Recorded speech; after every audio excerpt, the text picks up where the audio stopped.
Okay, I'm here. Hey, welcome. Thanks for being here.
Hey, Ostamura. Thanks for being here. Welcome. Yeah, this week wasn't too bad. So, I will admit, this coming week, or this weekend and this coming week kind of feel like I've got a snow day from school. It seems a little weird not to have a live stream tomorrow, I'm not gonna lie. Feels like I've got to get out of jail free card or something. Not that I, minded streaming. It's been such a big part for the past over a year now. It just feels weird. It's not like it was work or, I was forced into it or anything, but yeah, it just feels weird not to have any additional live streams for now, so. But I do have plenty of things to do with my time here in the interim, so I'm gonna enjoy this time off from the additional live streams to get ready for what we're going to be doing next.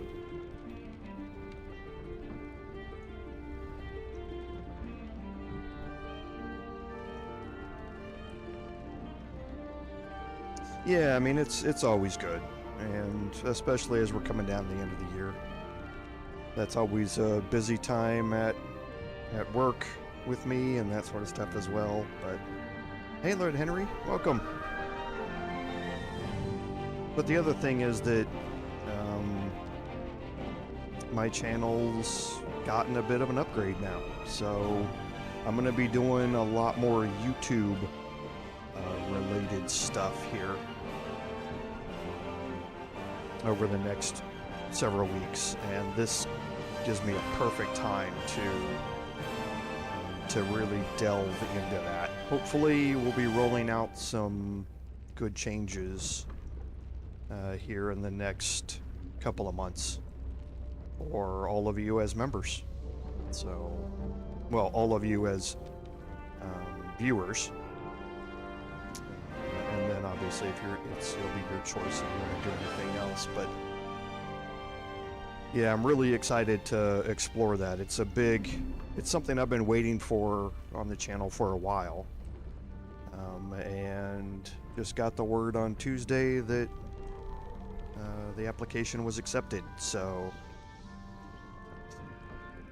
there's going to probably be some of that, Nostamura, is my guess. It's all part of well, the announcement that I got this week was that I have a channel manager now. That's something that when your channel gets to a monetization point, you then have the option at YouTube's discretion, because YouTube channel managers there's not nearly enough channel managers as there are channels that qualify to get a channel manager. So you kind of have to wait in a queue, so to speak, until a channel manager opening opens up, or they get a new channel manager and they can assign channels to them and that sort of stuff. But I now have a channel manager, and that means that I have direct help from someone affiliated with YouTube to work through all sorts of questions issues comments is basically a resource that I have to help me better utilize the channel for all of you. And one of them is about memberships, channel memberships, and which I'm eligible for. I have not turned on the channel because I was never been entirely sure if someone is paying a monthly fee to be a member. It's kind of like a Patreon thing, what they would be getting in return. And this month, our channel manager is focusing on memberships, what they are, how to utilize them, what types of content you can offer to your channel members, what additional bonuses or exclusive content can be offered to them, and that sort of stuff. So that's what's happening in a series of boot camps, they call it, over the next couple of months, is sessions where you can get together with the channel manager and the other channels that are under that channel manager, as well as just other creators, content creators, and find out how memberships work, how they've used them, how they've seen their channel benefit from them, what are the downsides to memberships and how to avoid them, and all of that sort of stuff. So that's hopefully what that's going to lead into is some sort of additional content, whatever that may be. And there's a whole host of things that they've thrown out of possibilities for the channel that is only available for members of the channel, or is first available to members of the channel, and then is available to everyone else who subscribes to the channel or just views the channel at a later time. So kind of an early access type of thing. But that's just one of, like I say, the many ideas that the channel manager has for memberships on the channel and all that sort of stuff. So I'm glad I've got some additional time here that I can devote to channel development and that sort of stuff. Because if I can get more things out there for all of you, that's the intent here. Again, I don't care about money or anything like that. That's not why I do this. So, but if I can offer additional perks to members that I'm not offering to everybody else, and that's just a benefit for all of you. And yeah, I will get to enjoy football tomorrow. I won't have to take a break from my team to get a stream ready. Oh, and thanks, Lord Henry, about the Bard video on Wednesday. It was a lot of fun. Like I said, I wanted to kind of showcase a different way of doing things than we did in the Paladin live stream. That was always the goal between those two once the Paladin stream kind of started going sideways. But yeah, a way of avoiding a couple of the big fights at the end to make things easier for everybody who's going through it. But yeah, it was a lot of fun. I enjoyed it.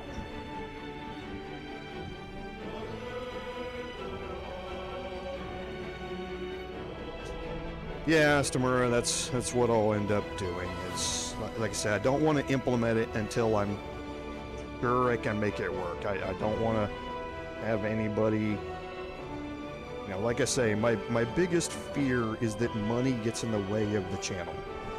I've told all of you before, I don't care if I earn a single dollar off of this channel. That's not what it's there for. But I don't want to offer up an option to have people pay into the channel expecting to get something, and then I'm not able to uphold my end of it. That's my biggest fear. I don't want people to think that it's a waste because I fall down on my end. So whatever that is, we're going to be going through options with my channel manager and look at all the options. I'm sure they've got ideas I haven't thought of, and kind of see what we can do to help y'all out, but at the same time not turn me into 60-hour-a-week YouTuber when I still have a 50-hour-a-week job. So.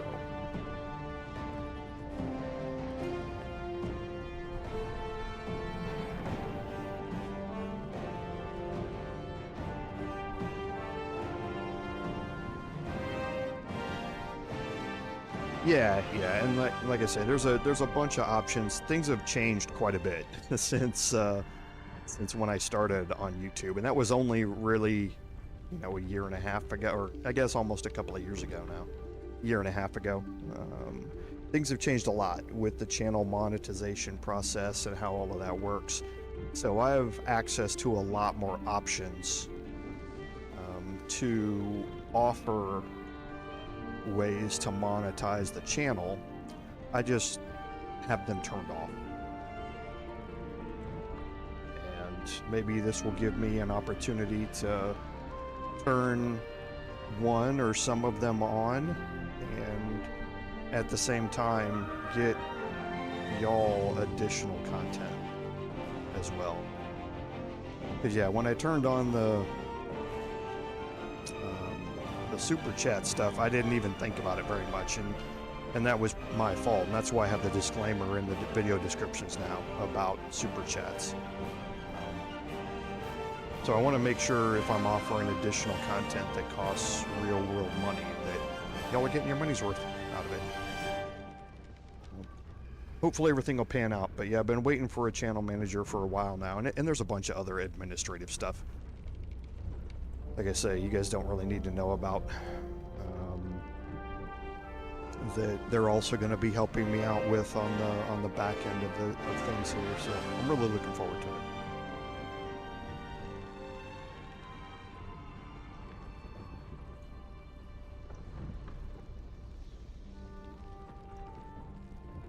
At the end of the day, though, still playing video games for y'all, if nothing else.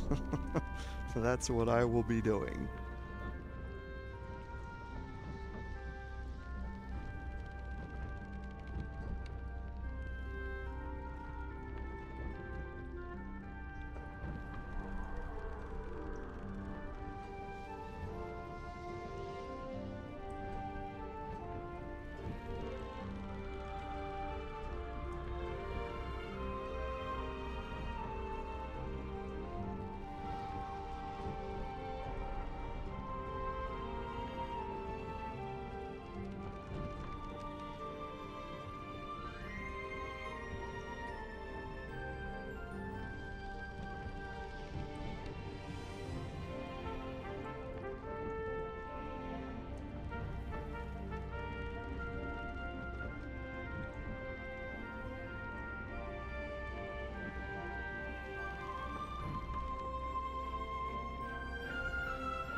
Hey, Rudy, welcome.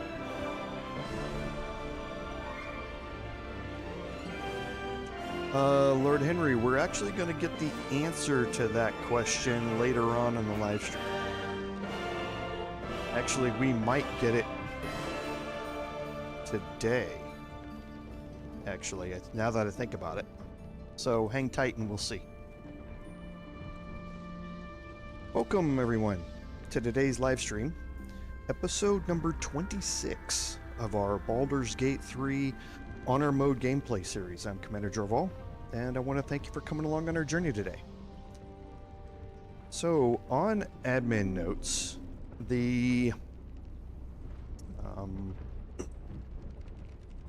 Tuesday of this week, a long-awaited community update was released by Larian, and this is something they had mentioned back in the release of patch 7 with mod support, that they were going to be putting out a much more in-depth dive into modding the game, how it worked, what to do, what the consequences are, all of that sort of stuff. I've been waiting on this, and most of us in the forum community have been waiting on this for ever since that release happened. And they released it, and it's a very long post. But it goes into some very, very interesting things. So first, a couple of things that don't necessarily have to do with it.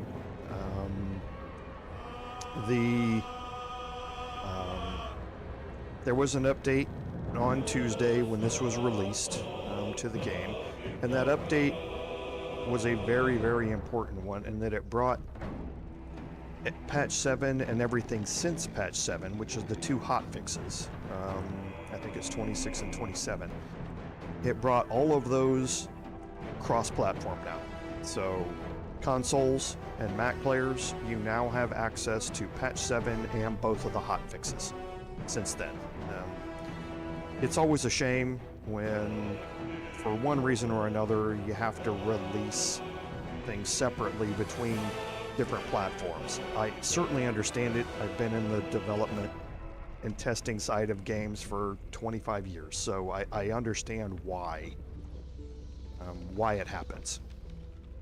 It just always makes me feel a little bad when it happens. And as a Mac player, for most of my life, I was angry about it for a lot of the times. Now, being on the inside, I get it.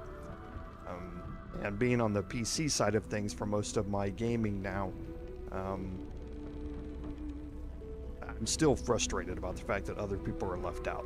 It just doesn't impact me as much. But thankfully, now patch 7 and the 2 hot fixes are available cross-platform. That also means that cross-saves are back.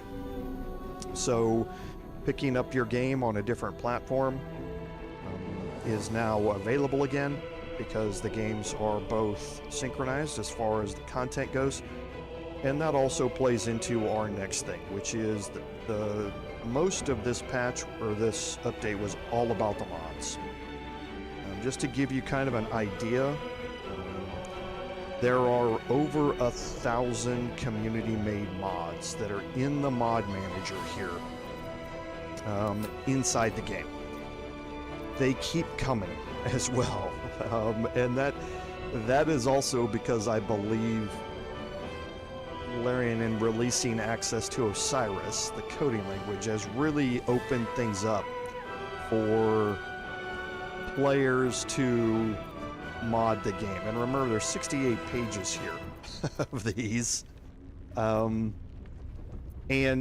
there are over 1,000 of them. The modding community has always been robust for this. It just seems to be getting more and more robust as we go.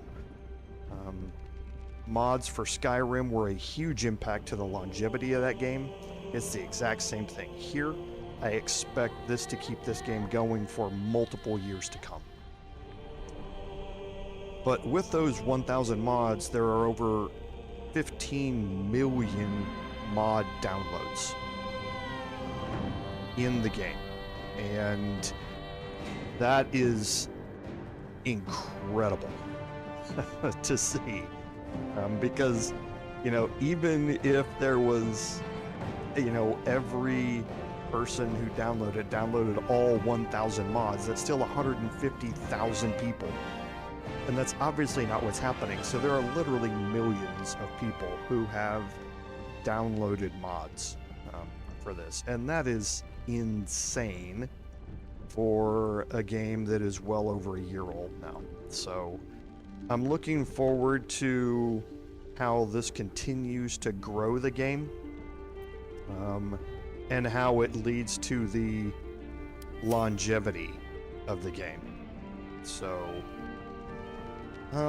the delay here appears to be about 11 seconds on my end, M.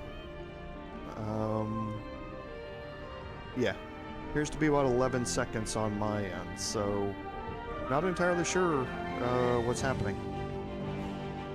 So, and yeah, hey Waffle, that's welcome to the stream, by the way. If you are interested in your character's fit, then yes, there are hundreds of mods that deal with that.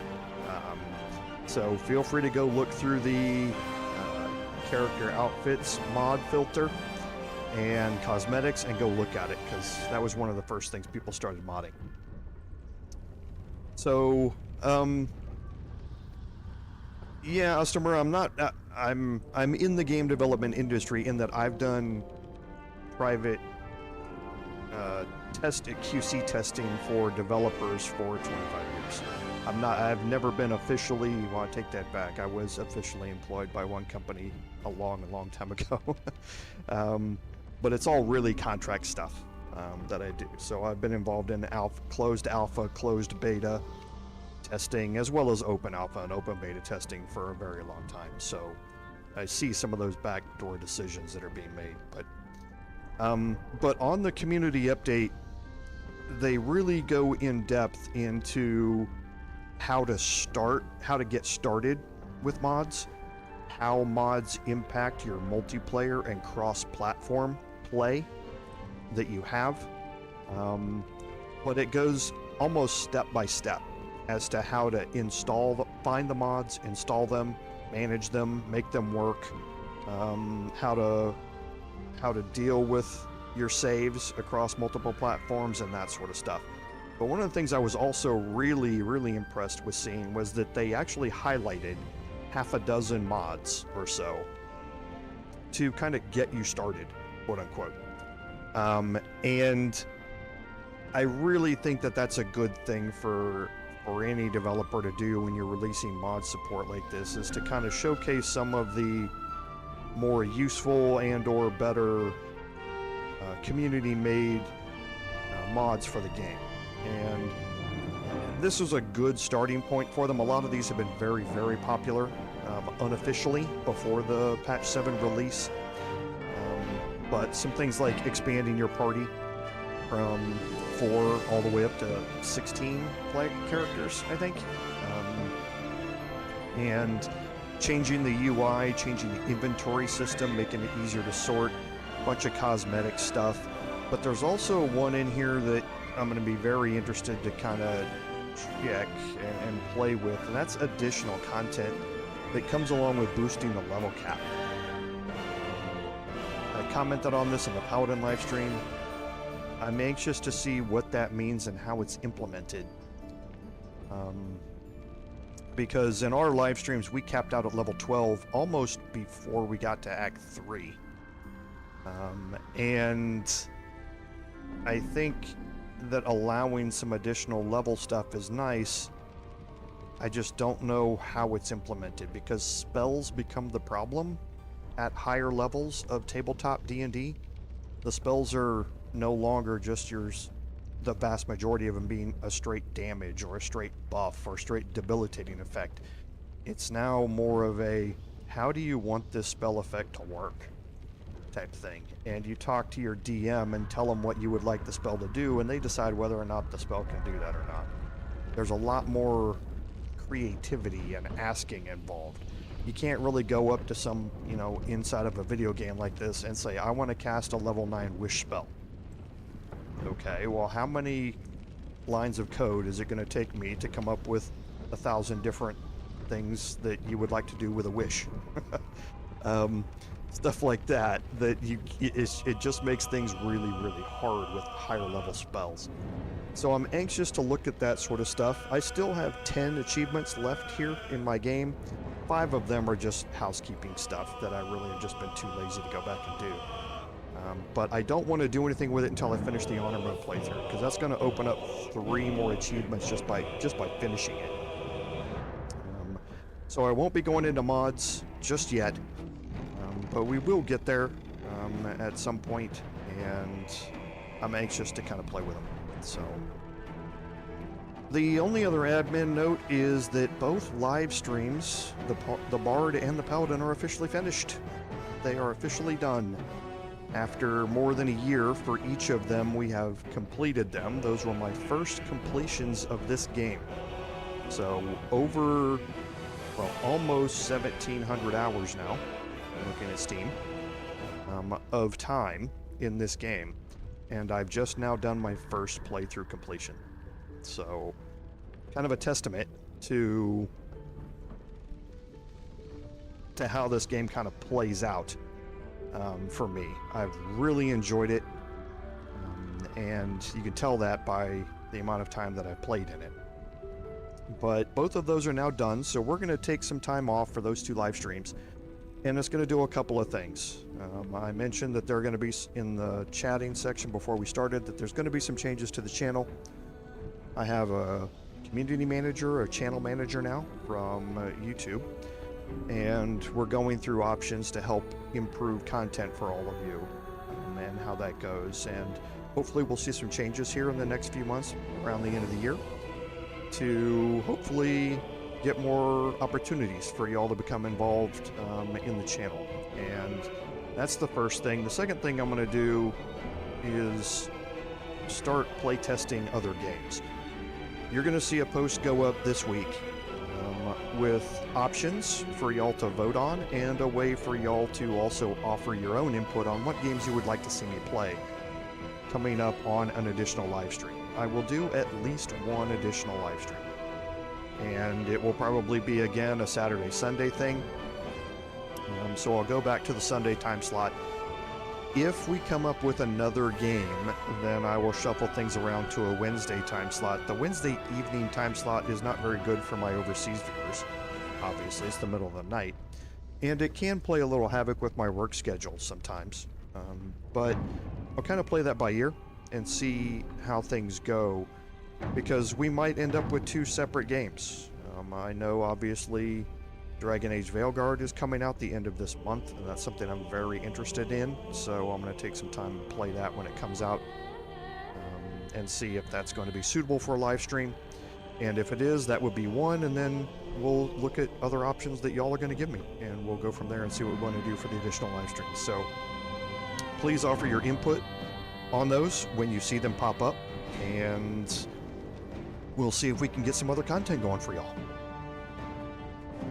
So, on our recap, at the end of last week's episode, we had done some exploration through Moonrise. We had finished rescuing the tieflings and the gnomes from the prisons, and we had started doing some exploration, and we had gone through the oubliette underneath Moonrise Towers. We're going to do a little bit more exploration in Moonrise here, and then we are going to head out to do some fighting and some exploration in Reithwin Town.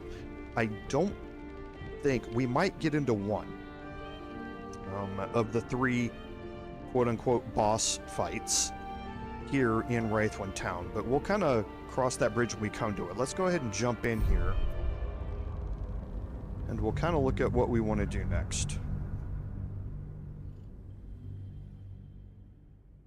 Yeah, Lord Henry, there's a lot of dialogue interactions there. It's almost a little excessive, to be truthful, because just when you're walking around with that many party members in there, you constantly get triggers for party members talking to each other. It's kind of funny.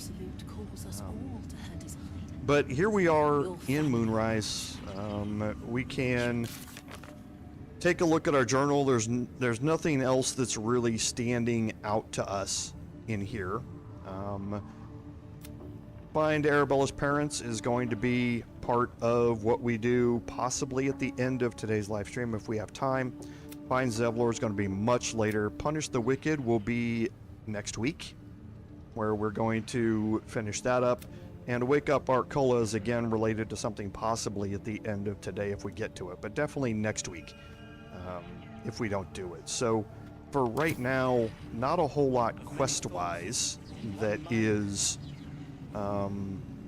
going on here. So looking at our map, though, we do want to explore a little bit more of Moonrise. We have really only looked at the first floor, and we haven't looked at everything here on the first floor, as we're going to see here in a second. But we did go through the oubliette, and that's where these suspicious sounds come from. We're not going to go up there and go through the suspicious sounds, because that just gives me a debuff until I long rest, and I don't need that. But we are going to head up to the second floor today and go through Balthasar's chambers, and that's going to lead us into kind of a conversation that we need to make sure that we're ready for when we go into it. So first of all, let's look around here on the first floor, and we've been through, just to clarify also where we are. Our inventories have been straightened out. I've gone through and I have looted everything, and I have sold. I haven't sold anything yet, but you can see we have trash bags that are full of stuff, and we definitely want to sell all of that off first. So we're going to drop our shapeshift. We're gonna go talk to Lann. Actually, we're not. We're gonna hold off on that. And that gives me... Sorry, I was doing this out of order. Let me get my shapeshift back up, because we want to go do something before we come back into that. Okay, it's gonna take me a little bit. For some reason, since patch 7, there's a delay after you cast shapeshift before you can do anything with your character. So we're gonna head upstairs first, because we want to have a conversation up there to begin with, and then we're gonna come back down here and we're gonna sell some stuff before we finish up our exploration. So let's head upstairs.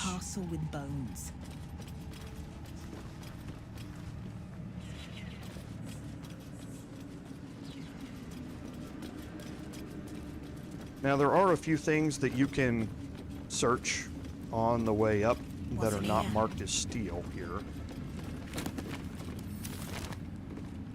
And where are we? So Karlak still has a lot of space. While I'm at it.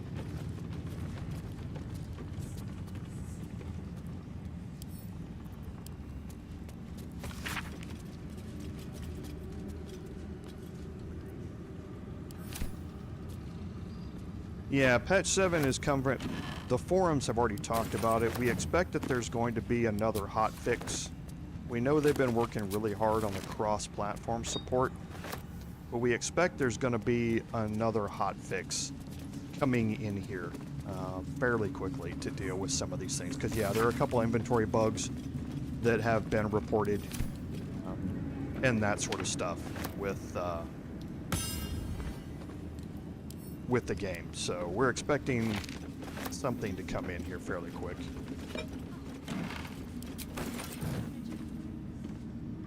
Okay, and taking the grove off the table talks about how to find a way to betray the Emerald Grove by using the Shadow Druids to do it, the whole Kaga interaction that we've already seen. We've avoided that now, thankfully.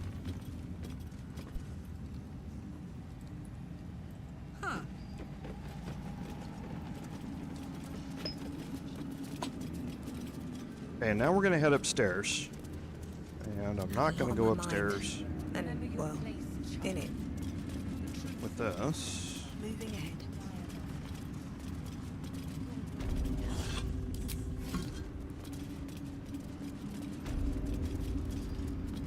Okay, and now we're up here on the first floor. That's a very European thing. Here in America, we would call this the second floor. But overseas, it's the ground floor, and then the first floor is above it. Makes elevators a little confusing for us when we go over there. But this is the first floor, and around the corner over here, you can see Zarel. Zarel is having a conversation with Rhodesia up here. And we're going to go have this conversation is proximity triggered up here. So we want to go this way first. Okay, this door is not marked as off limits. Okay, and you have to be a little careful of what you do up here, because out here there is Acolyte Dane. Now, Acolyte Dane and Zealot Benel, I think, are pretty well locked into their chairs out here until you have the conversation with Zarel. So if you are going to have a conversation with Zarel, or if you're going to be trying to steal things or do things that you don't want to be seen doing, make sure you do all those things before you talk to Zarel, because then Acolyte Dane is going to get up and start patrolling out here, and he will actually walk through this door into this room and then turn and walk back out. So it becomes a little bit more difficult to actually do those types of things once you've talked to Zarel. So that's where we're kind of walking around out here. None of these are marked as steel, so it's not a big deal to look through them anyway. But just kind of a heads up about how to play this from a sequence of events standpoint, because this door is definitely locked and marked as trespassing, so you don't want to go through there. But if you're looking to steal a bunch of stuff in here, you certainly can. You just need to get rid of the scrying eye first. Now, remember how we've been dealing with the scrying eye downstairs? We picked it up and we threw it off a cliff. You don't have that option here. There is no cliff to throw it off of. So you have to come up with a different way to do it. And if you're going to do it, the best way is with thunder damage.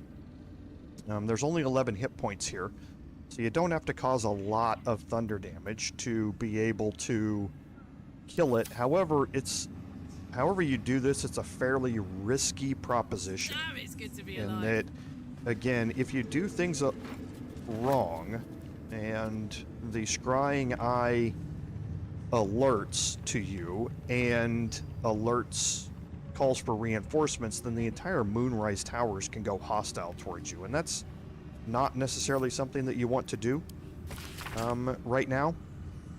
So again, just a little warning about how you want to do this. I tend to not kill the scrying eye up here, but it is what it is.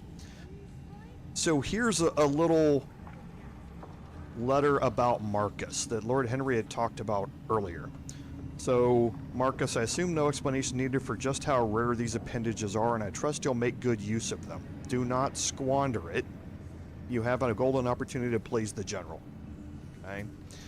So, and this is B from Balthazar. So, but now we find out that Balthazar gave Marcus his wings, and Marcus has now been sent on a mission. Now, we avoided that mission by doing the trick where we cast silence on Isabel's room. Otherwise, we would have seen Marcus already. Okay? But since we haven't, we're kind of coming at this from the back way, so to speak. Hello. And we're going to learn a little bit more about Marcus here in a little bit. So all these books are just regular books, but you will find some scrolls in here. Just be careful when you're clicking on things. Most of the stuff done at this end is not marked as steel, but you don't want to find the one random thing that is marked as steel and accidentally click on it.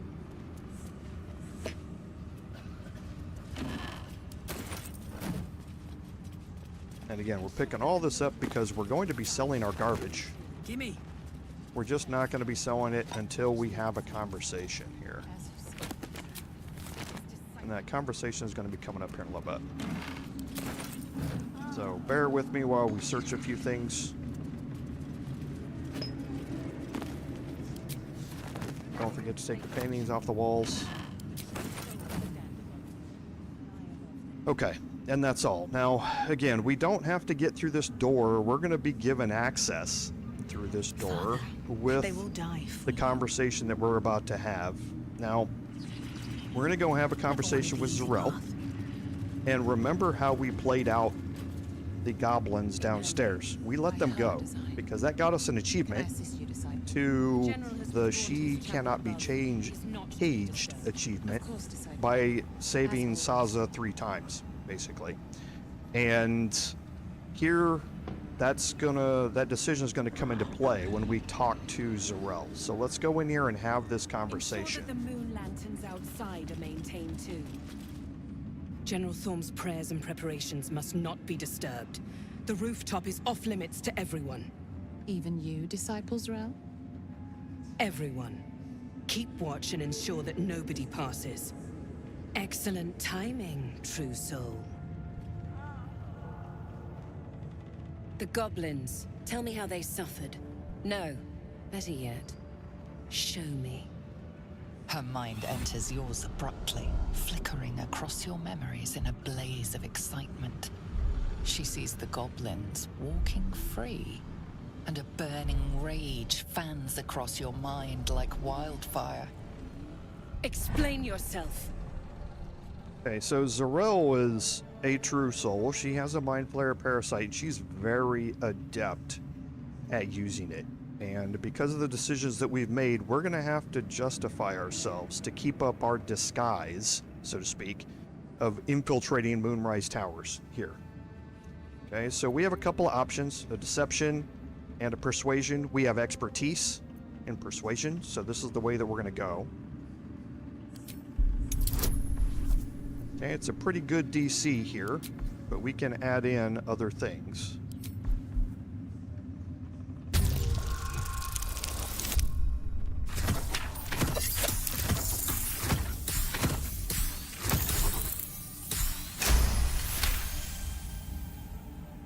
Very pragmatic, but very boring.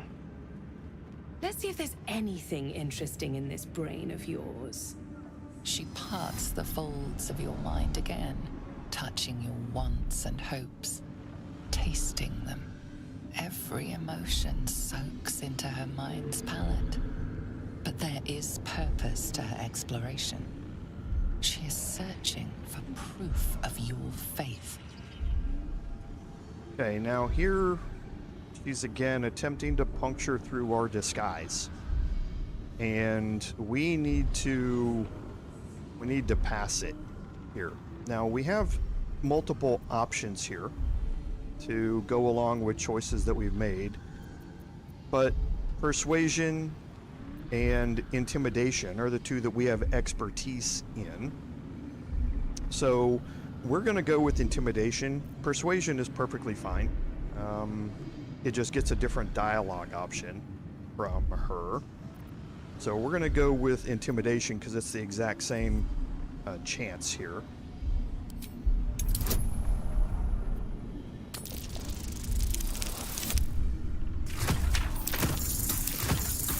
I rolled ones on both of them. I rolled ones on both Mark of the Shifter and Guidance.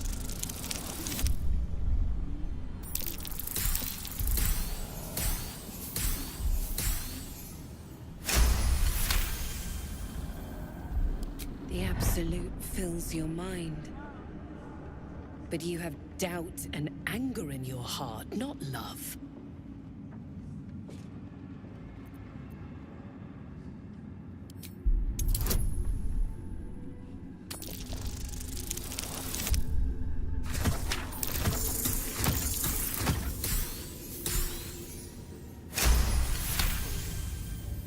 Control your emotions. When you come to her, you must allow her love to push out all other feeling, or she will consume you. I have already been blessed to stand in her presence. It was bliss. She gave me everything I wanted.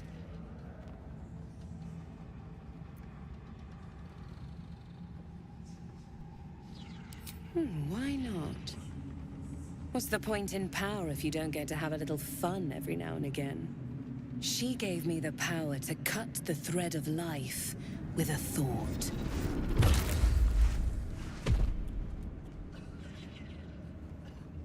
But I can caress as well as cut.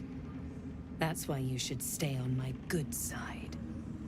And the best way to do that is to serve General Thorm. I have a mission for you. That's it. Play along. The closer you can get to the General, the closer you'll be to the answers you seek.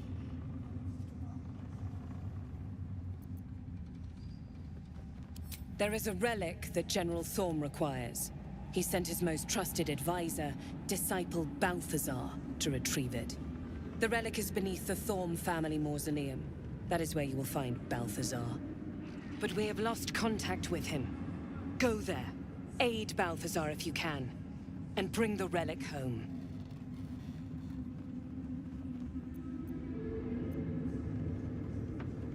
Death would not silence Balthazar for long.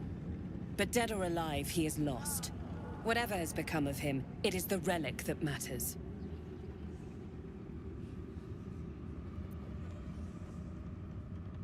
It is something that General Thorm desires, and that he has ordered us to retrieve. That is all you need to know. She's suddenly nervous, on edge. Talking about the relic makes her anxious.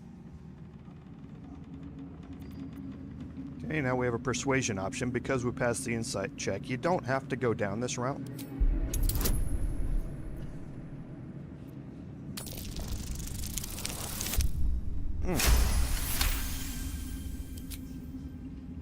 I am in awe of the power the relic must hold to be of such importance.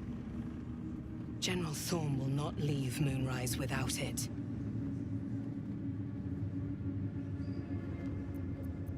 Okay, this is going to open up another option here. You don't have to do this, or you don't have to pass the insight check and the persuasion check to get this option. We're going to get it again later. Fine. Talk to the Bugbear Quartermaster. Tell him he's to share my secret stash with you. Okay. We would have gotten that accompanied option him. again. It was destroyed shortly after he left Moonrise. Hardly a surprise. We're protected here, but outside the shadows are hungry.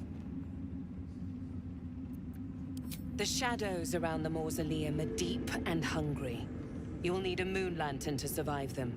Take one from Balthazar's chambers. But don't pry. The last person who snooped into his secrets lost their head. I believe he uses it as a chamber pot. Okay, and that's going to end the conversation. If you didn't pass the insight check and the perception check, talk to Zarel again after this is over, and you will get an option to talk to her about the secret stash or requesting more help from her. And that's what we wanted to do. We want access to the Bugbear's secret stash. So now we're going to go down here and talk to Lann again. I was a farrier in the Sound Valley. What now? Not if you keep them lips clamped together. Same as me. So let's drop our shapeshift. You can see the pause, where you can't click anywhere or do anything. Eventually. Takes about 3 seconds. And we'll talk to Lann again. The Absolute's war drums beat loud in your chest. How may I serve? We're going to leave because I constantly forget to do it. Put on the Ring of Geniality. The Absolute's war drums beat loud in your chest. And here you go. You get a new option. May I serve? Took a liking to you, did she? Watch yourself. She breaks her toys once she's done with them. Okay, and now you kind of have to look through here to see what the secret stash is. And one of them is here. The Render of Mind and Body is a short sword, so light and finesse. It's +1. The 1d4 psychic damage is coming from me. That's because I'm concentrating, and the strange conduit ring is giving me that damage.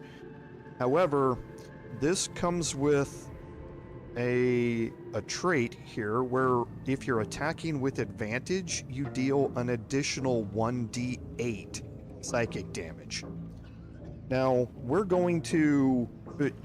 It's a good idea to have this, because there are so many different ways you can get to attack with advantage, especially if you're playing as Astarion with your Gloomstalker Assassin build. In that first turn, you get advantage on everybody, and you get crits on everybody.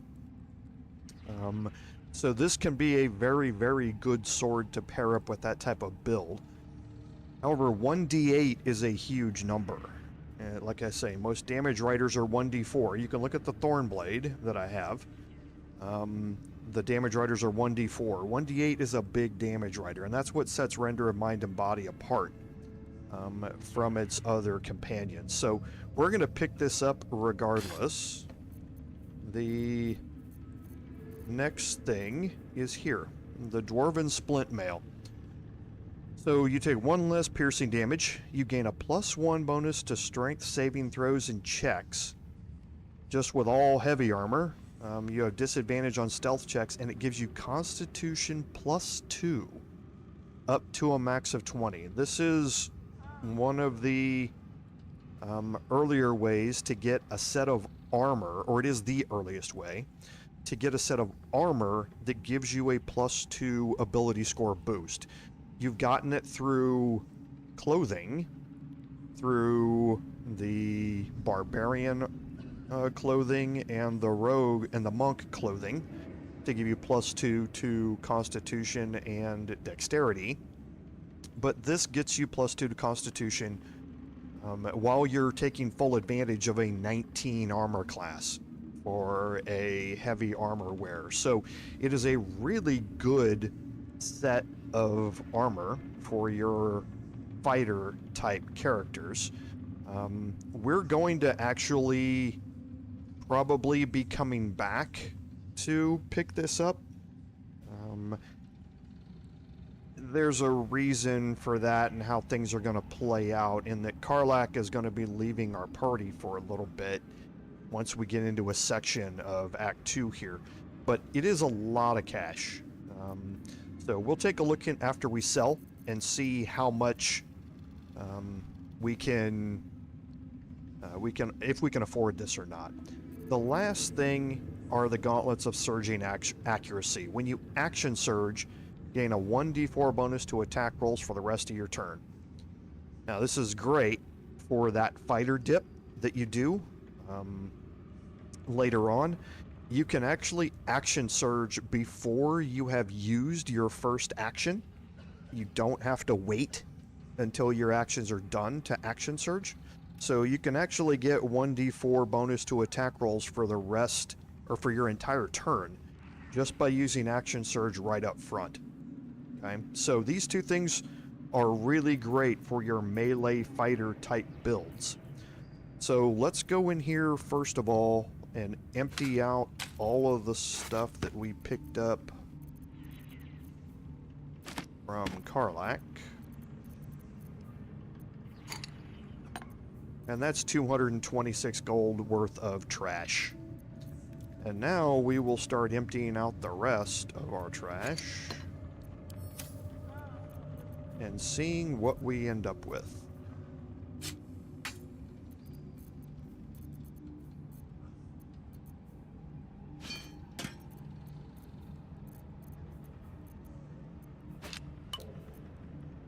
So 1,700 gold worth of garbage.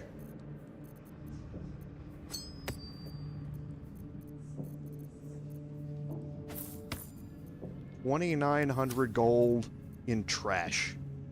I'm telling you, if you're not carrying trash bags, you're making a mistake in honor mode.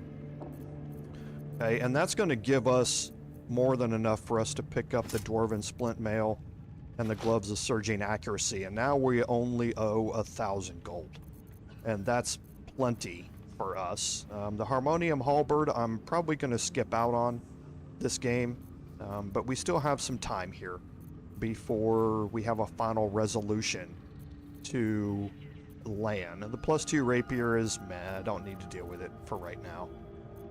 Nothing else. I sold him that. Yeah, nothing else that we need here. So let's balance the offer.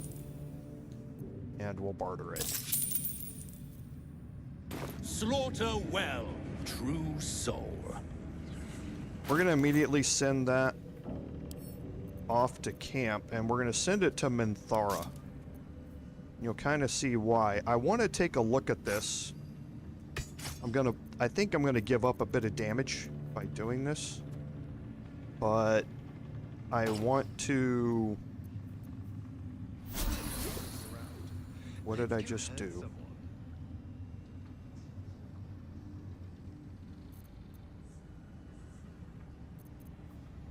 I hit the Y key by accident. That used a short rest. Gonna have to unbind that key.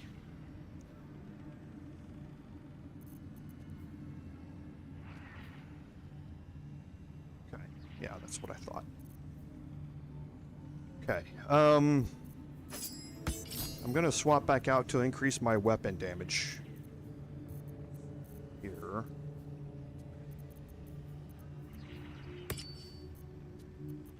Because I don't think that the 1d4 psychic damage that I'm getting from the Strange Conduit Ring is going to stack with the 1d8 psychic damage I get from attacking with advantage. We're going to find out today if that's true or not. If it does stack, for some reason, then this is going to be a better option than the Thornblade, where I'm doing 1d4 psychic and 1d4 poison. This would be 1d4 psychic and 1d8 psychic. I don't think they stack though, because I don't think similar damage types stack on the same attack roll. But I'll go experiment with it and see. So we're not going to go up to Balthazar's room just yet. Of many thoughts. You want Gale in your party before you go do that, and we're going the wrong way. We want to go over here because Astarion is in our party. And before we go in there,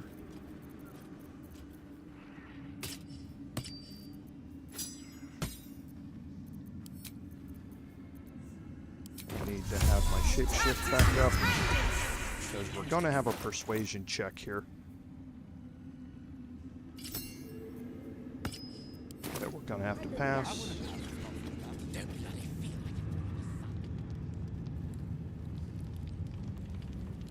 Seems simple enough. And I'm going to go through this door here. Again, we looted everything in here that we could loot.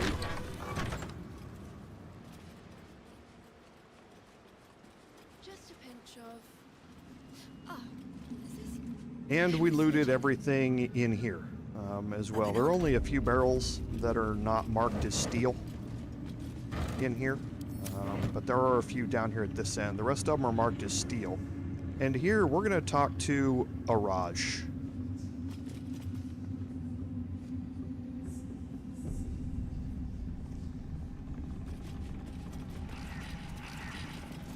Araj Obludra, trader in blood and the sanguineous arts. It is a pleasure to stand before a true soul and your pale companion. I'd like to offer my services, if you're willing. Now, if you have Astarion in your party, you're going to get this special dialogue option, which you really want to have. Put plainly, I'd like your blood. A vial of true soul's blood, specifically. With one drop, I can brew a rather potent potion for you. The rest, I keep for myself. No idea, but it will be unique to you. Your blood essence and the Absolute's blessing intertwined. We can learn exactly what that means together,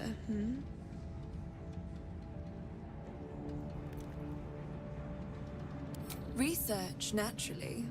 A little experimentation, perhaps. I have an innate curiosity for all things sanguine.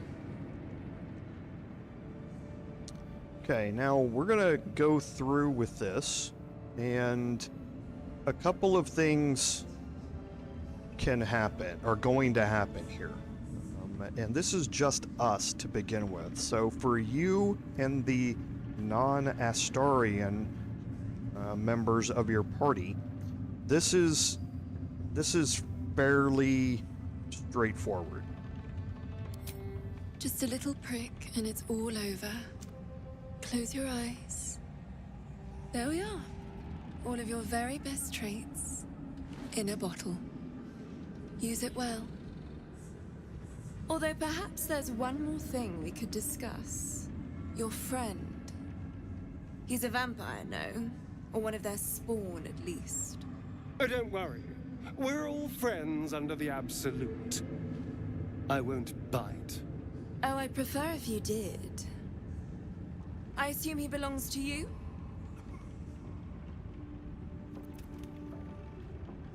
I'm sure he really believes that.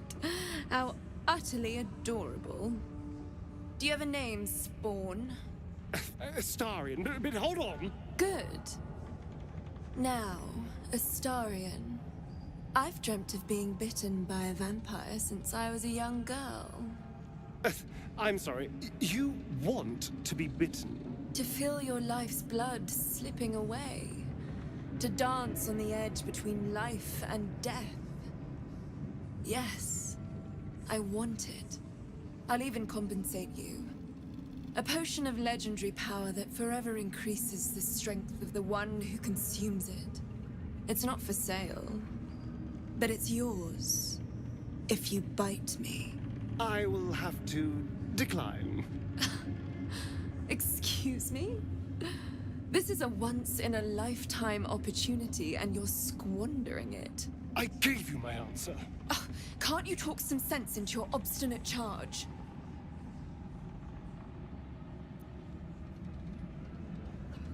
I'm sorry, but could you excuse us a moment? Are you actually asking me to do this? Trading me for some potion? Because there's something wrong with her blood. I can smell it from here. It's rank.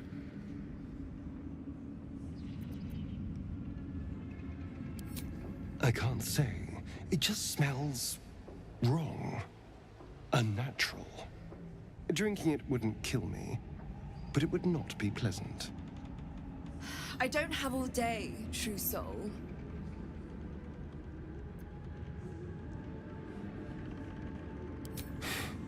Fine. I'll do it. Darling, I've had a sudden change of heart. After all, who could resist such a delectable neck? Hold very, very still.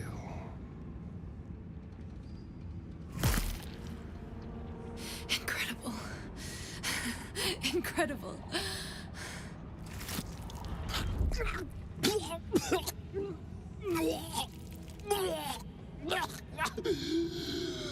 Oh, hells.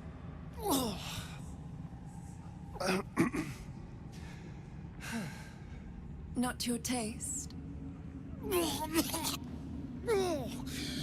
You're fetid, full of corruption.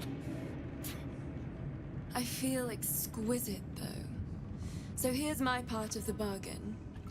I hope you find it as satisfying as I found this.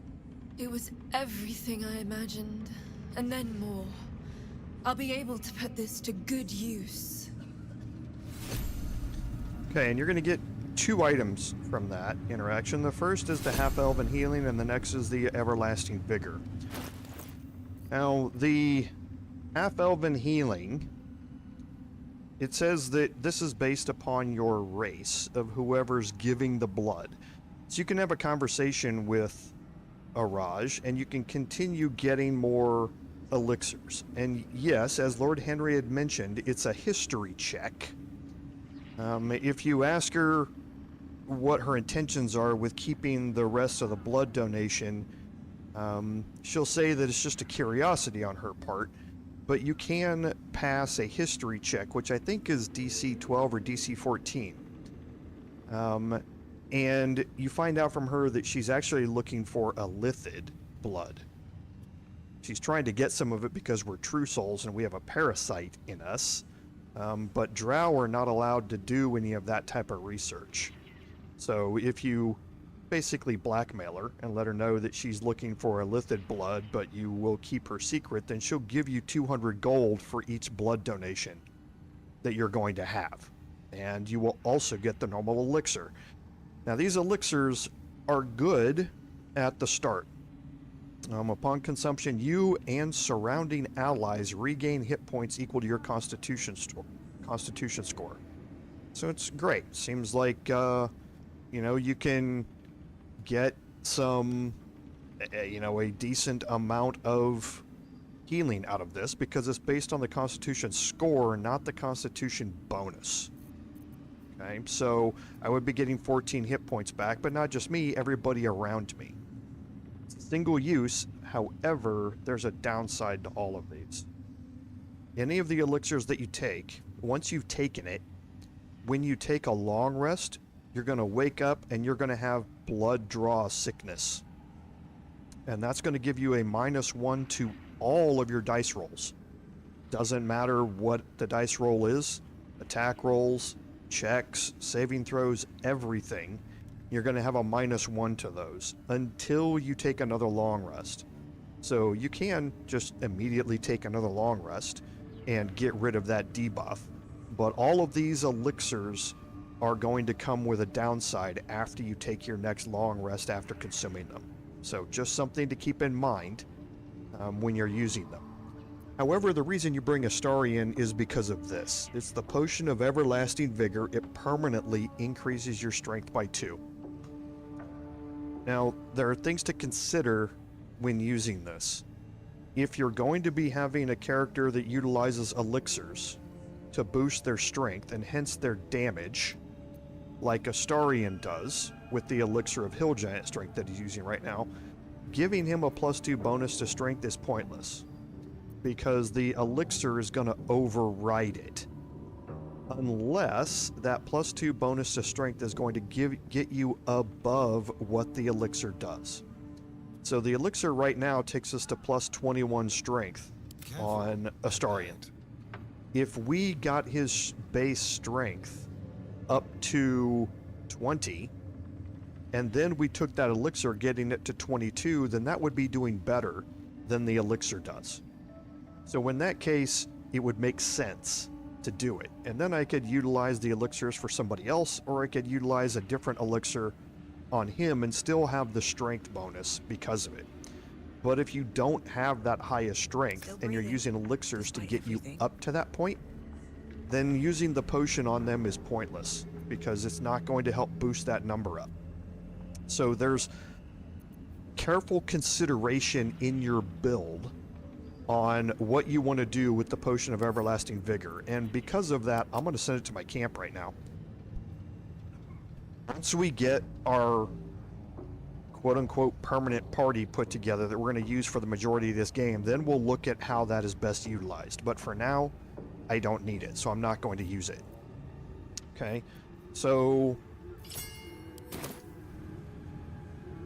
Welcome back, true soul.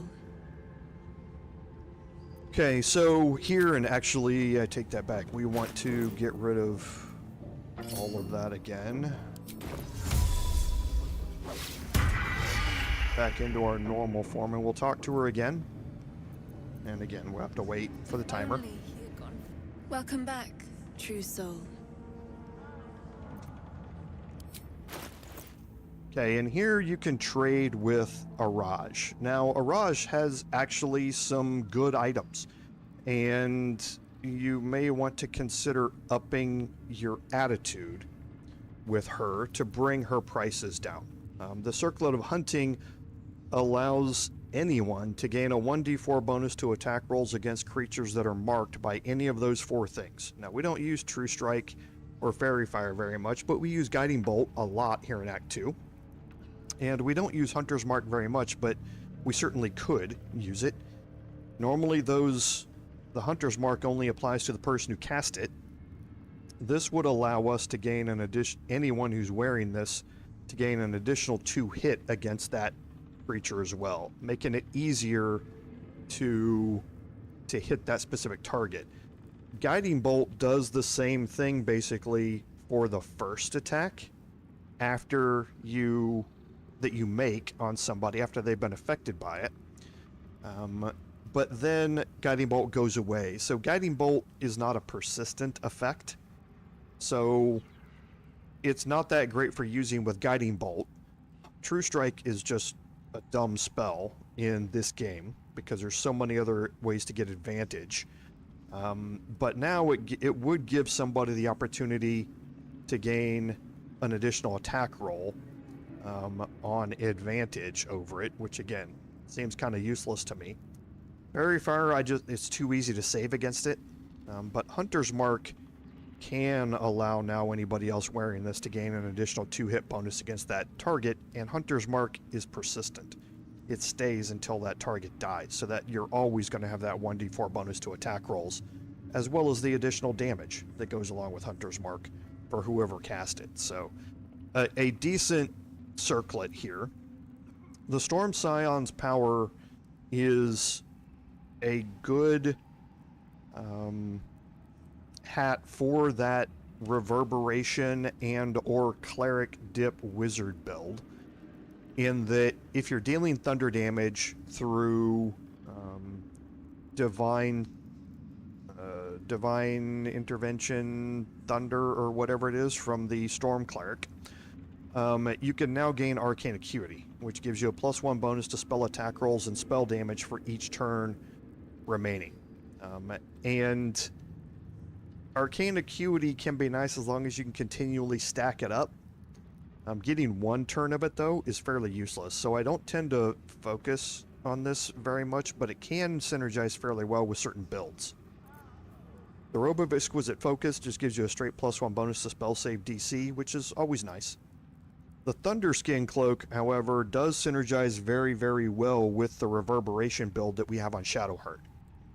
When a creature with Reverberation deals damage to the wearer, the creature needs to make a Constitution saving throw or become dazed. We've learned about dazed before.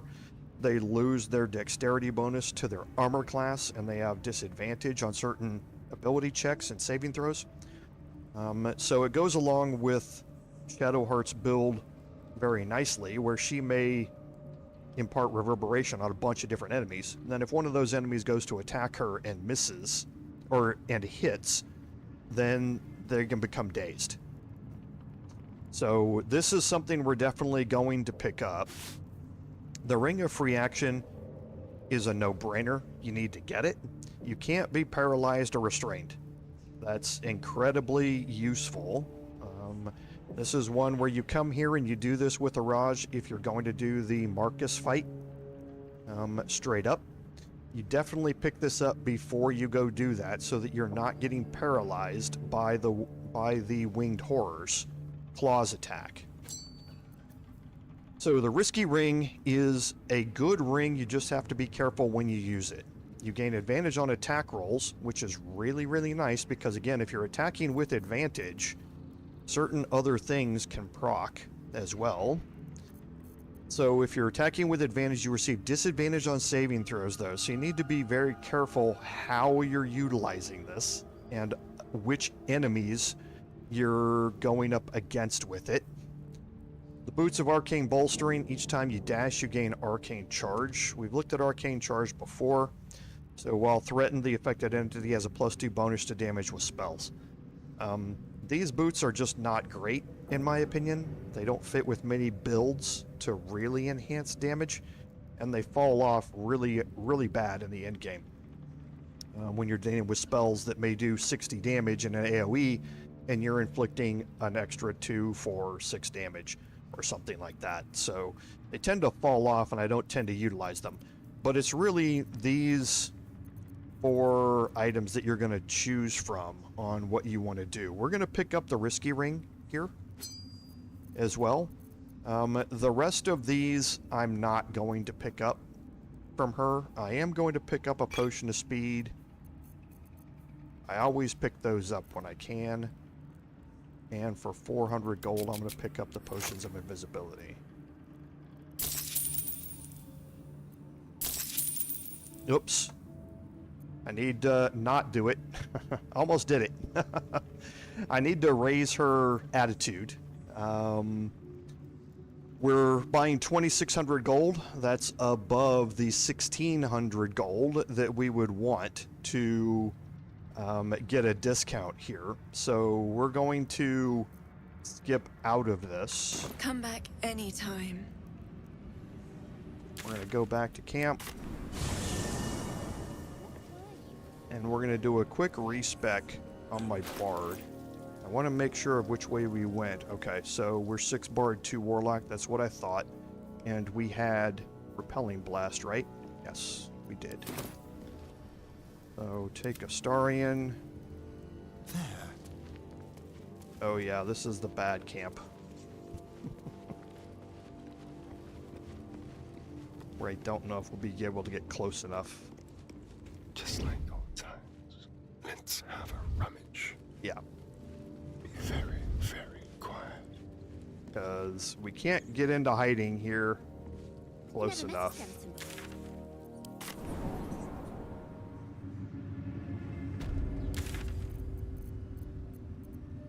We're gonna go outside.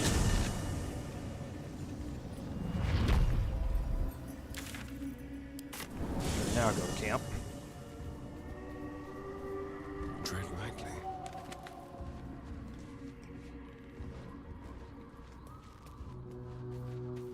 Now I can get around behind Withers. Your wraith. A little chicanery. Not even a challenge. I can do better. I must. What's up for discussion?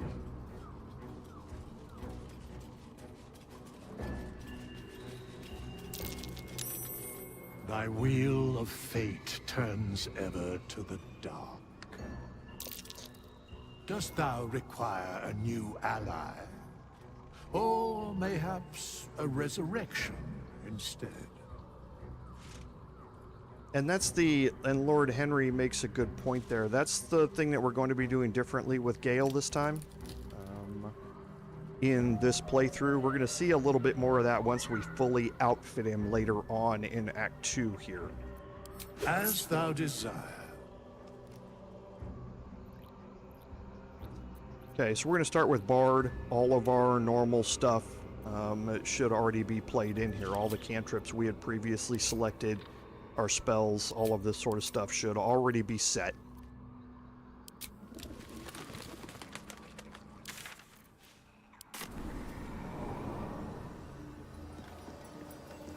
Now we're going to go back in here. Best be on my way. Talk to Araj again.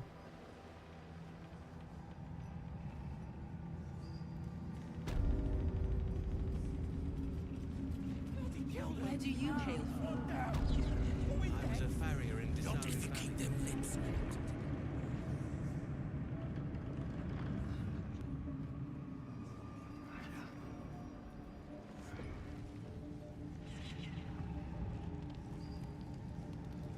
Nope, went the wrong side again. Here.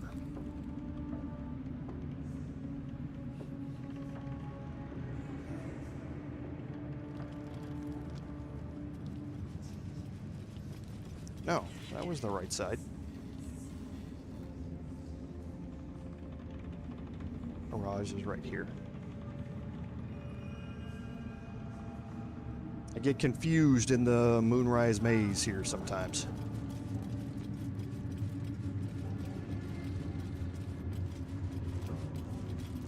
Welcome back, true soul. Okay, so I'm gonna donate 400 gold to her.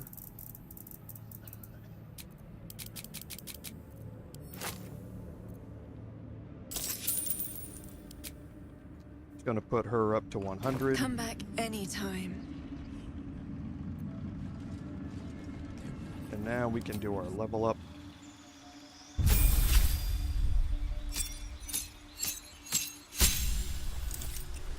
And we're gonna do this kind of a little bit at a time, but the first one here we don't need. We really want to get us up to level 3.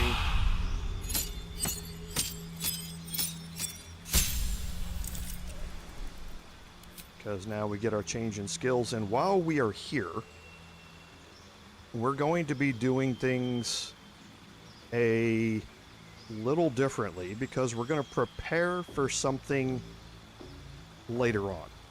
Okay, so I'm going to get rid of deception. I'm going to add in persuasion. I need this for my ouch, actually, if I do that.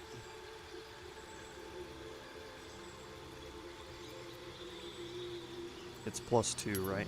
Yep. I'm just going to have to do another respec later, because gold is too important. I need performance and sleight of hand, but I want expertise in sleight of hand, and I can't get both performance and persuasion in this, so it doesn't really matter. I'm going to take the persuasion for now. I'm just going to have to respec again here in a little bit. Because, yeah, it doesn't work. I need 3 expertises here, and I'm not going to get them. So, we need to do a respec into performance and sleight of hand before we do something later on. We'll just have to do another respec.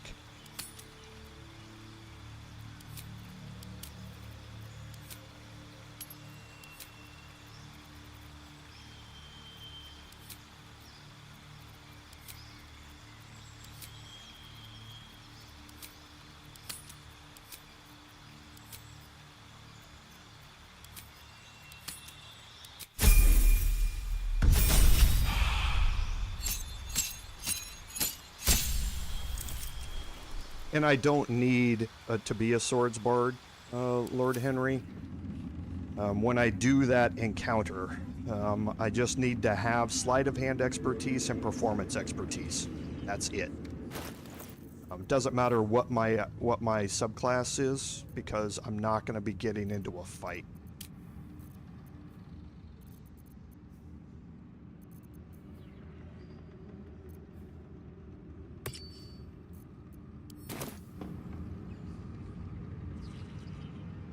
Okay, so right now, yeah, we're at +8. Welcome back, true soul. Okay, so here, what we had previously picked up were these 3 potions of invisibility, and that was it, right?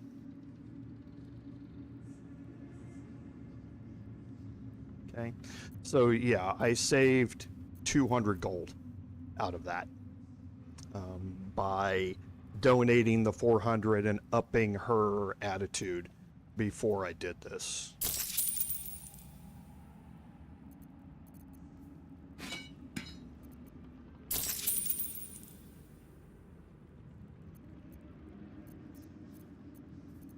Make sure that's it. Yes. Come back anytime. Okay, and now we'll finish the rest of our level ups.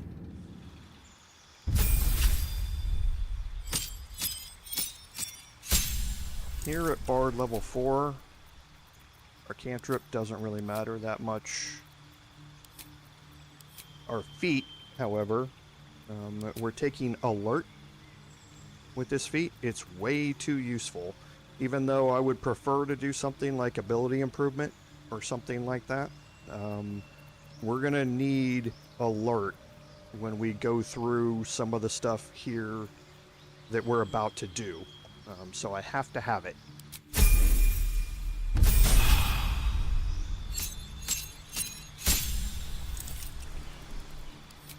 Okay, at level 5 here, my spell, I normally pick Glyph of Warding.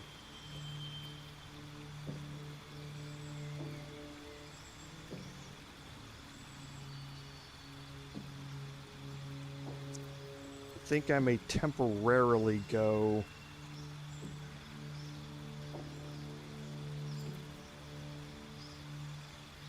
with something else, though, since I'm going to do a respec anyway.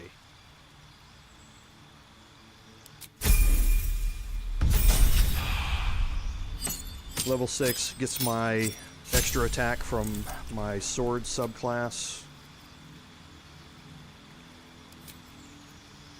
I'm going to try something a little different. Bard level 7 is where we multi-class.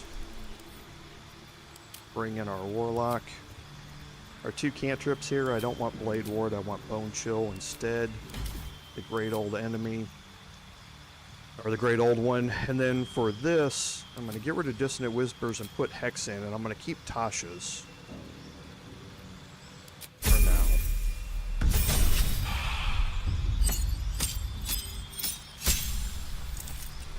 Level 2 for our spells.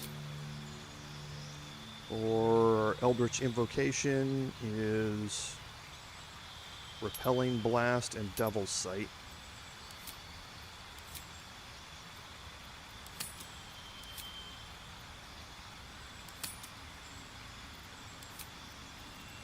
And in here it doesn't really matter.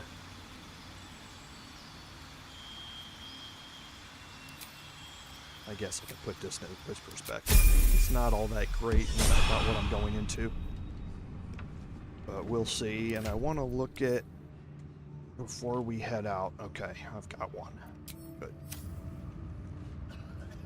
Okay, so now I've finished my explorations down here on the first floor of Moonrise.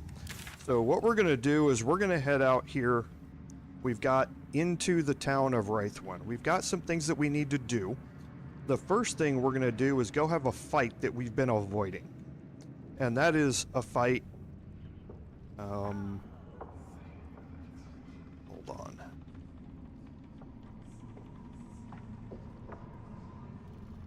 No. I'm debating in my head, chat. Okay, we can go do it. We'll just avoid that particular area. We're gonna go have a fight that we've been avoiding.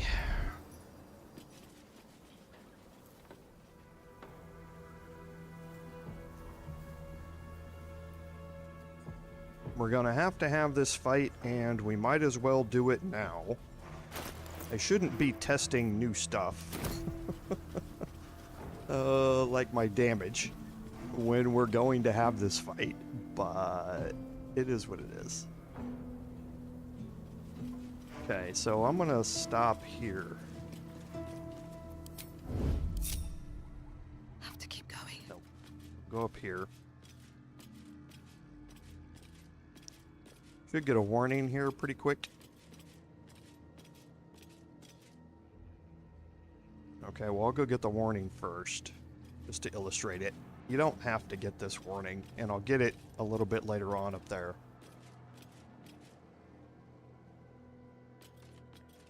Unless I already got it. I think I might have already gotten it. The warning, the quantity detector lets us know that there's Githyanki nearby. I think I may have already gotten it in a previous live stream. So I'm going to walk around the back here. I have seen visibility. I'm in hiding.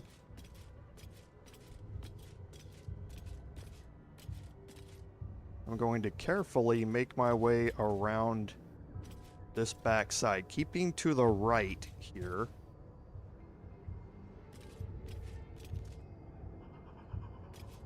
As much as I can. Okay. Once you get to a certain point and you've got see invisibility, all of the Githyanki are going to pop out here. Okay. So now you can see that we have 2 Githyanki raiders, we have 2 warriors, and we have another Chirai here. Now the Chirai here and in Act 3 have been buffed up with patch 7. No one asked them to buff them up, but Larian decided to do it. They've always had legendary resistance, so they can make a plus 10 bonus on their next saving throw up to 3 times, which makes them very resistant to things like Hold Person and Tasha's and that sort of stuff. She is a warlock, so she has Devil Sight. She can see in darkness. Okay, so that's important to realize, is that she's not going to have any disadvantage on her attack rolls when she's in darkness. But she has a legendary action now. So once per round, and this is any time during that round, she can spend a legendary action to sacrifice a dead humanoid soul to Vlaakith in return for great power. Once 3 souls have been sacrificed, the Chirai takes on Vlaakith's undying aspect. Okay, so when one of her, either you, which hopefully doesn't happen, or one of the Githyanki die, she can sacrifice its soul. Okay? Once she's done that 3 times, she's going to get a +3 bonus to her armor class. All of her ability scores go up by 3, and she fires 6 Eldritch Blast beams instead of just 3. So she gets a massive boost in combat power when you start killing her Githyanki allies. What that basically means is you need to focus on her and kill her first. And that is how we are going to play this out. Now, this is why I chose Alert.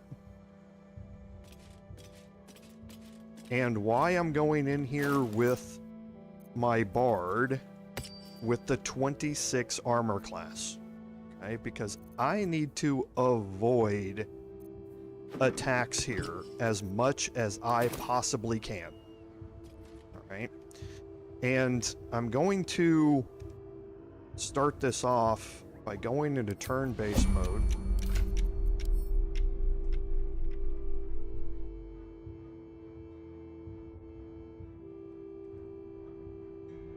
Casting Darkness.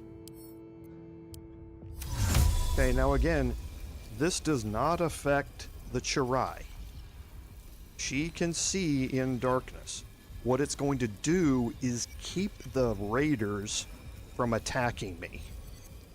They can attack with ranged crossbow bolts, and they attack with various specialty arrows, and they hurt. They really hurt. Okay, so keeping them from attacking us is going to save me a bunch of damage here. Also, the warriors don't like to enter the darkness. The only time they come into the darkness is when they can reach you with a melee attack, and if you're standing in the middle, they tend not to ever come into the darkness. So this is going to isolate me and the Chirai in one-on-one combat here. And we'll see how it goes.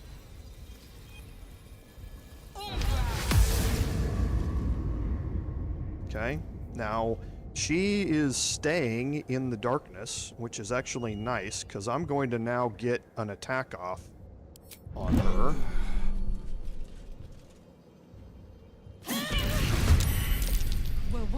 Okay, I got a surprise round out of it. The darkness did not trigger her to go hostile.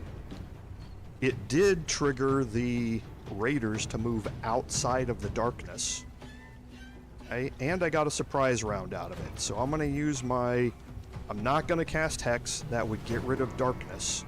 So I'm going to use my Bardic Inspirations here to start upping my armor class even more.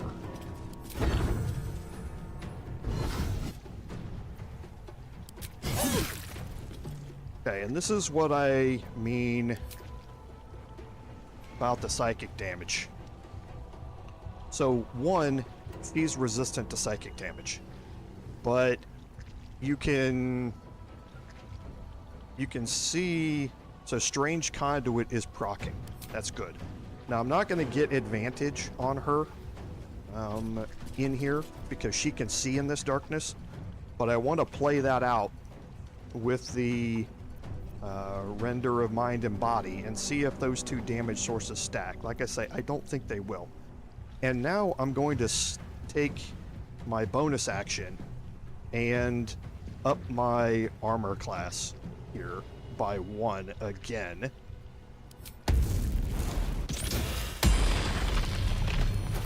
So now I'm at 31 armor class. I will take the art. And I didn't need to use my inspiration there since she didn't get an attack.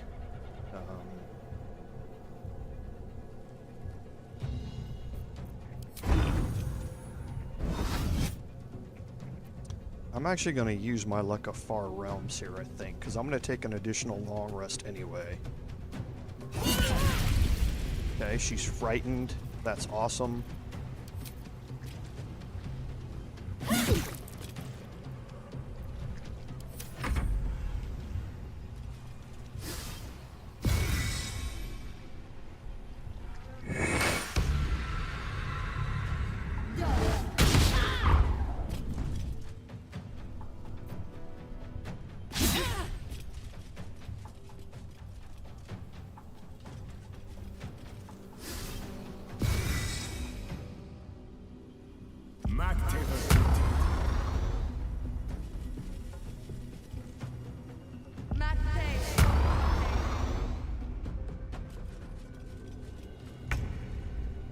Okay, now she is moved out of the darkness cloud, which is fine. That's not necessarily a problem for me. I still want to stay protected against everybody else, so I'm going to be fighting from the darkness cloud as much as I can here, and still trying to keep my my defenses up. I've got her down to half of her hit points here.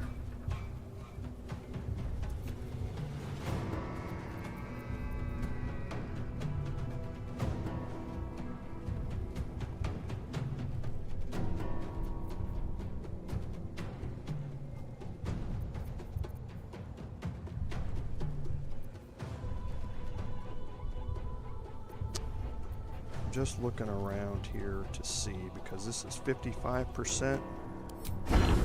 It's still 55% ranged. So it doesn't really matter which one of these I do.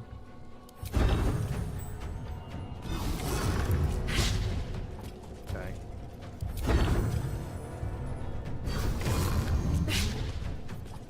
Okay. And see the raiders sit there and do nothing. And that's what I want to see. I want to see her come in and start making those attacks. Now they're going to run out of rally eventually, so I'm not too worried about her temporary hit points.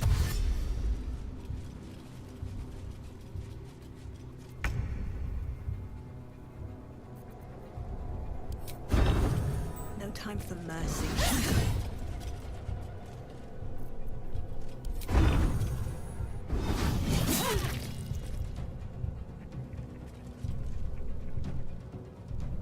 I don't need to provoke an attack of opportunity there.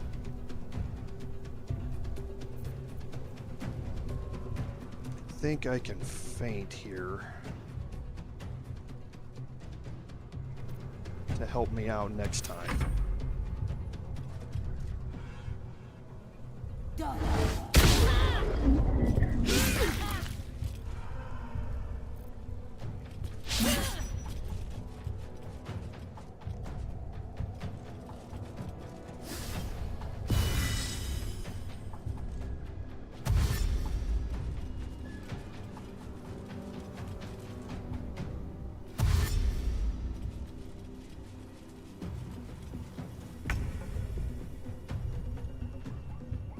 Okay, so I can't feint from distance.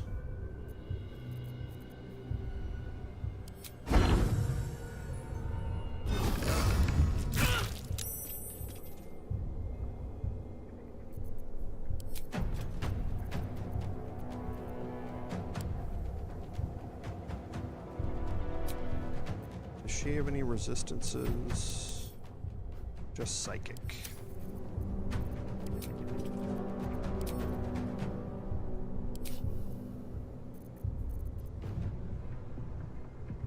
Let's start throwing in some damage over time here.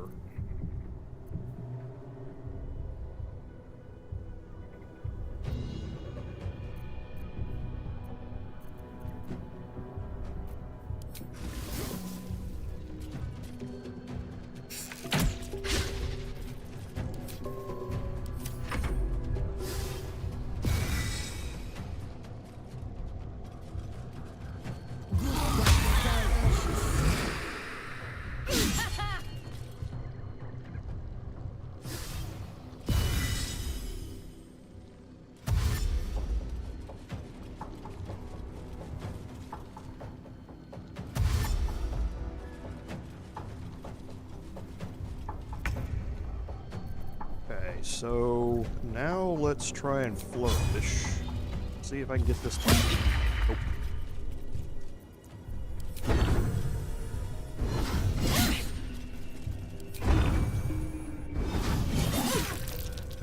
She's just so hard to hit. Now I'm going to take the attack of opportunity here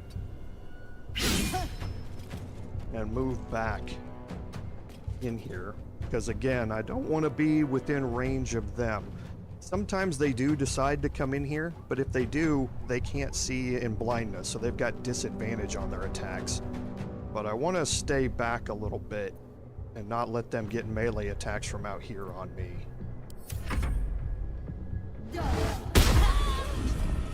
Okay, that was bad.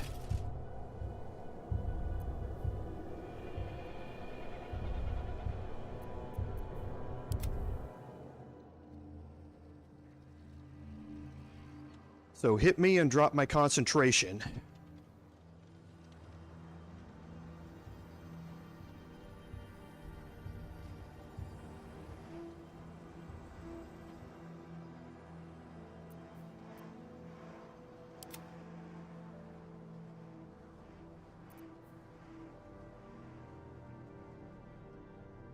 I see a way. So we're gonna have to bring everybody else in here.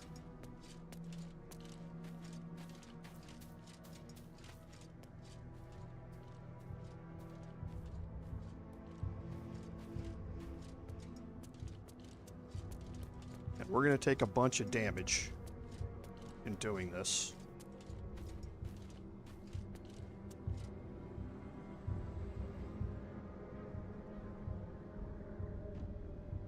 Okay, so when this is up, it won't allow me to pause the combat. When I get close enough, it's going to bring that back up.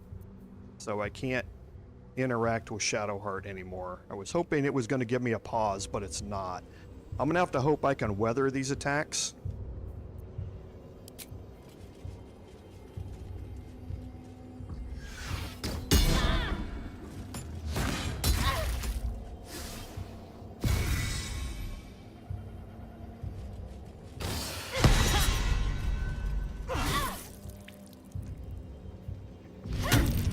They're hitting me an awful lot for having a 31 armor class.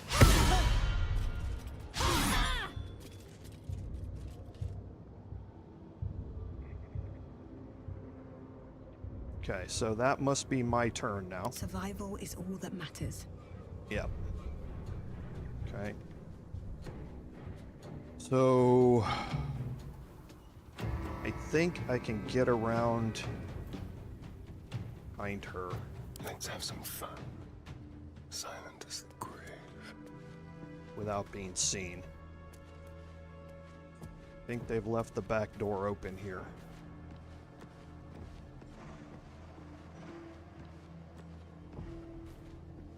They have.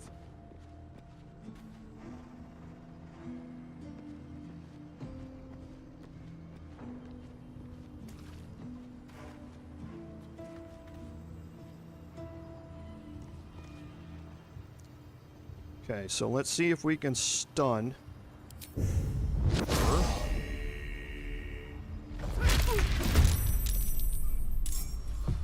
Okay.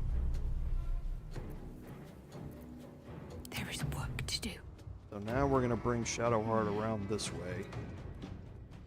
We want everybody grouped up, because again, we want to avoid that damage from everybody else but her.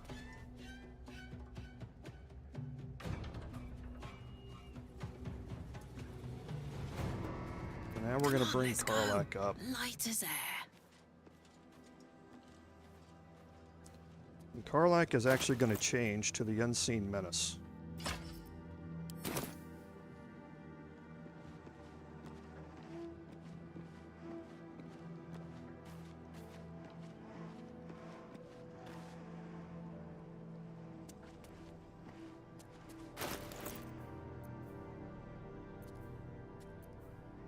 Okay, she's going to take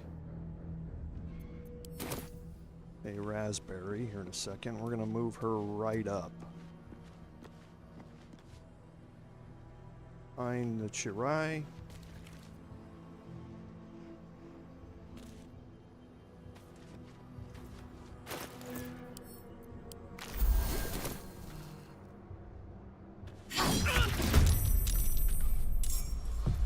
Secrecy above all. Onward.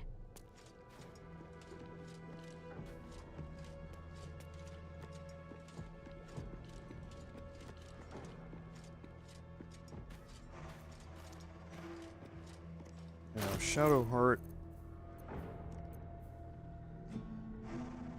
I think I want to swap this out temporarily just to be on the safe side.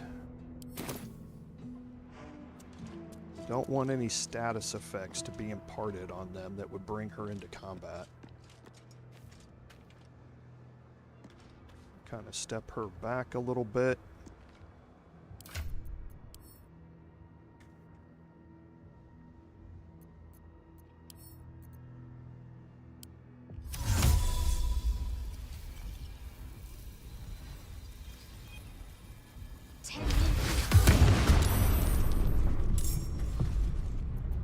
Blood comes easy these days. Okay, and now me. I'm going to take the attacks here because I can't move. I'm frightened. So I could cast Calm Emotions to drop me out of this, I guess.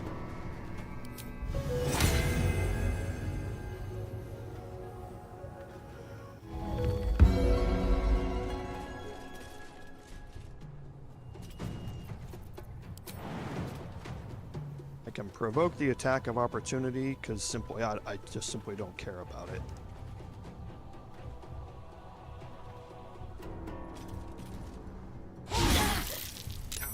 They are hitting a lot.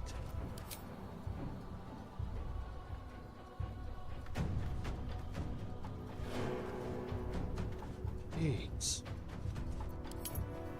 That honor mode difficulty giving them a bonus on their attack rolls.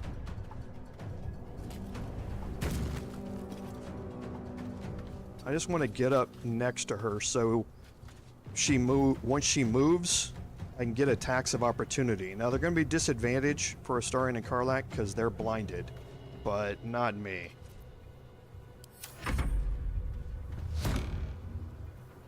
He's not going to damage Astarion. You can't. I'm in darkness.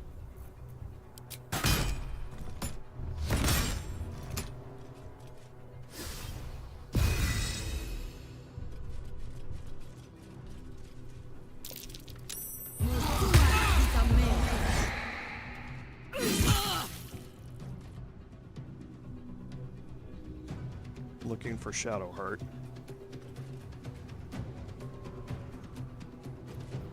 Okay, there's the opportunity attack.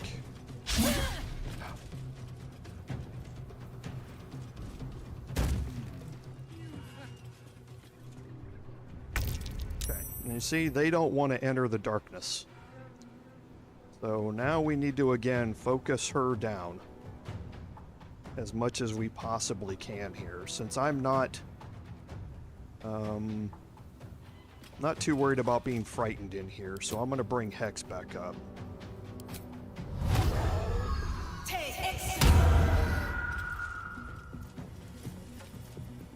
So what am I to hit here? 50? I'm 55 with my ranged attacks. Okay, nice.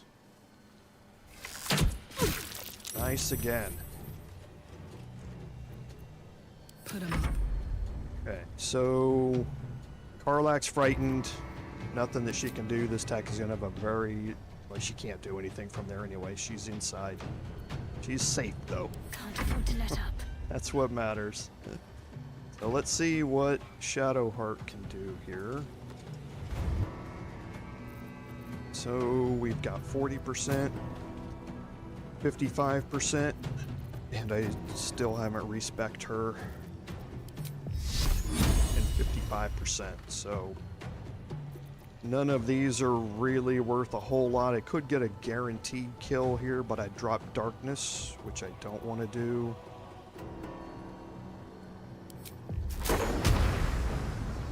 Might as well throw Shatter here. No. Okay, and she's dead. Now for the rest of them, this is fairly easy, because again, they don't want to come into darkness.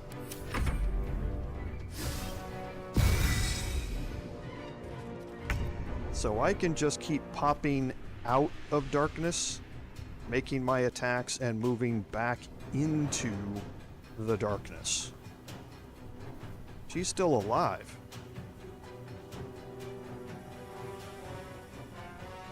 What the...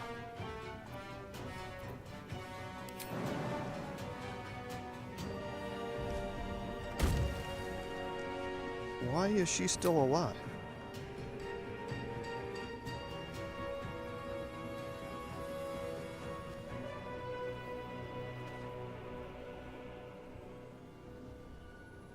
She was killed.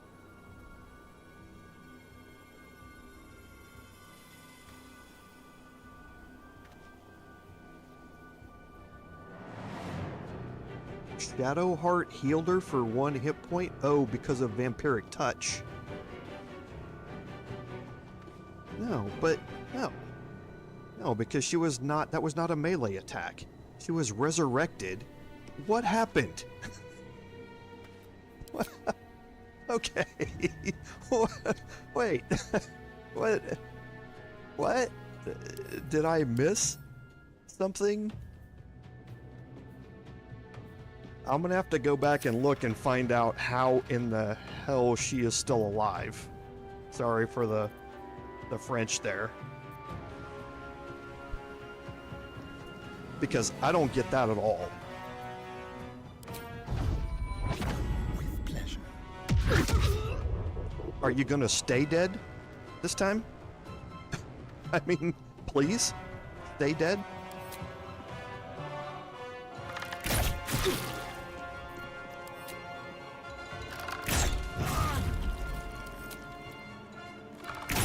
Oh, Starian putting in work with the Titan string bow. A better position.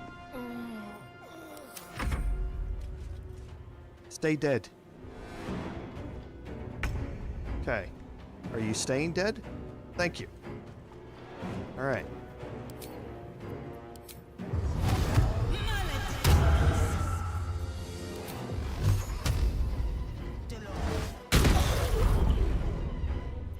This is gonna feel good. Now, I don't want to step up to a point where she can get attacks of opportunity from them. Let's see if I can get within range. No. Because I have extra reach with this, right? I do.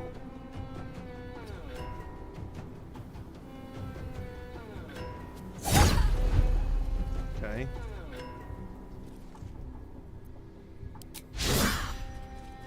And now I'll just move back. Can't give up. Not now. And Shadowheart, I don't really care about her attacks here. But I will... I don't know how. I have no idea what happened in that interaction. Lord Henry, she died. It specifically showed she died from the Shatter spell. then somehow Shadowheart healed her for 1 hit point. So I'm not entirely sure how that happened, but she was downed. Shadowheart, quote unquote, healed her, and then she resurrected. I mean, the chat, it was a very, very weird chat log. So I have no idea what happened there. Like I say, I'll go back and look at it after we're done here. It's very, very, very strange, and I don't know what happened, so I'm not dropping darkness.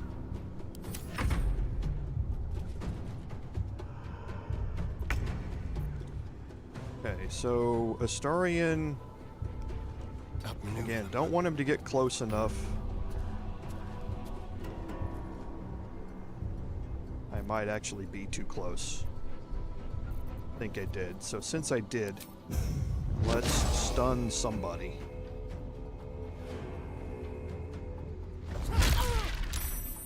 Or let's try to stun somebody.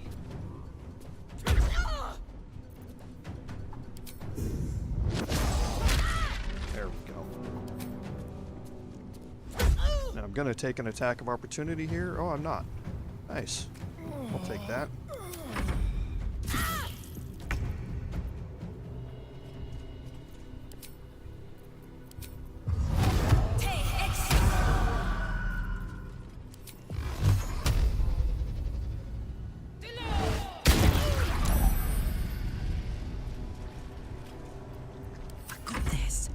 That gives me a little more room to work here.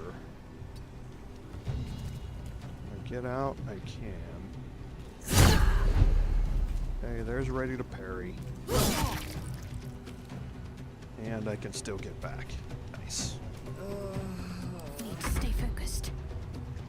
Yeah, I could, it's just there's no need. I was thinking about all of my options here, because I'm gonna take a long rest anyway. I want to take an additional long rest here.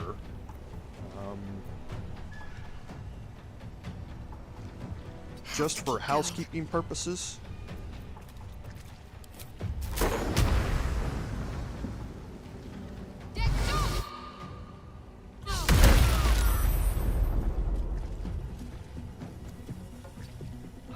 So I don't really care about my action economy here.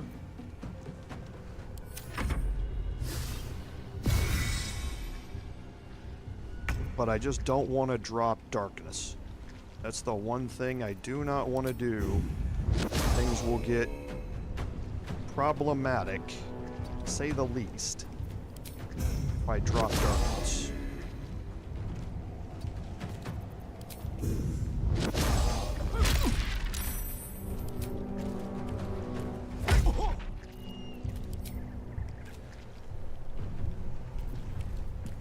I think I'll be able to kill him.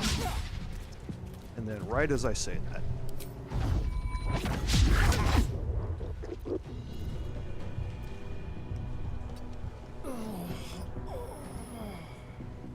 and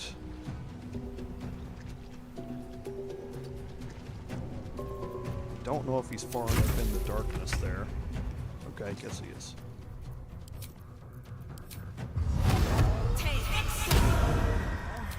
Hopefully this will end him. Of course not. Why would it?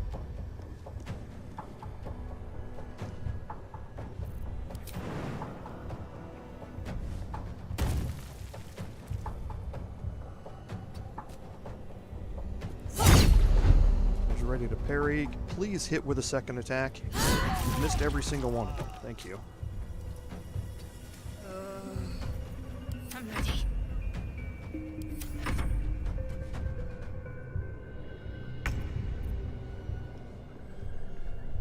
All right. Let's just pop out.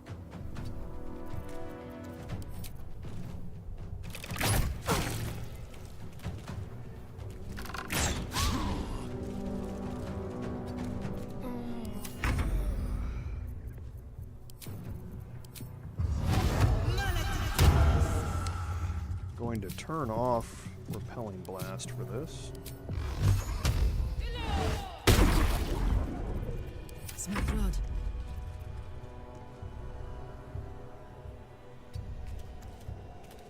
I'm gonna throw the Returning Pike. Why is the path interrupted from there? You're kidding me. This has got to be just because I'm too close to the darkness. No. Why?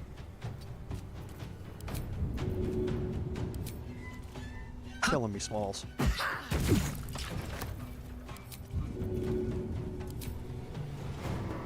Psionic detector alerted us to the Githyanki attack. So, yes. Looks like Boss was good for his word. This fight is significantly harder now that they've given her a legendary action.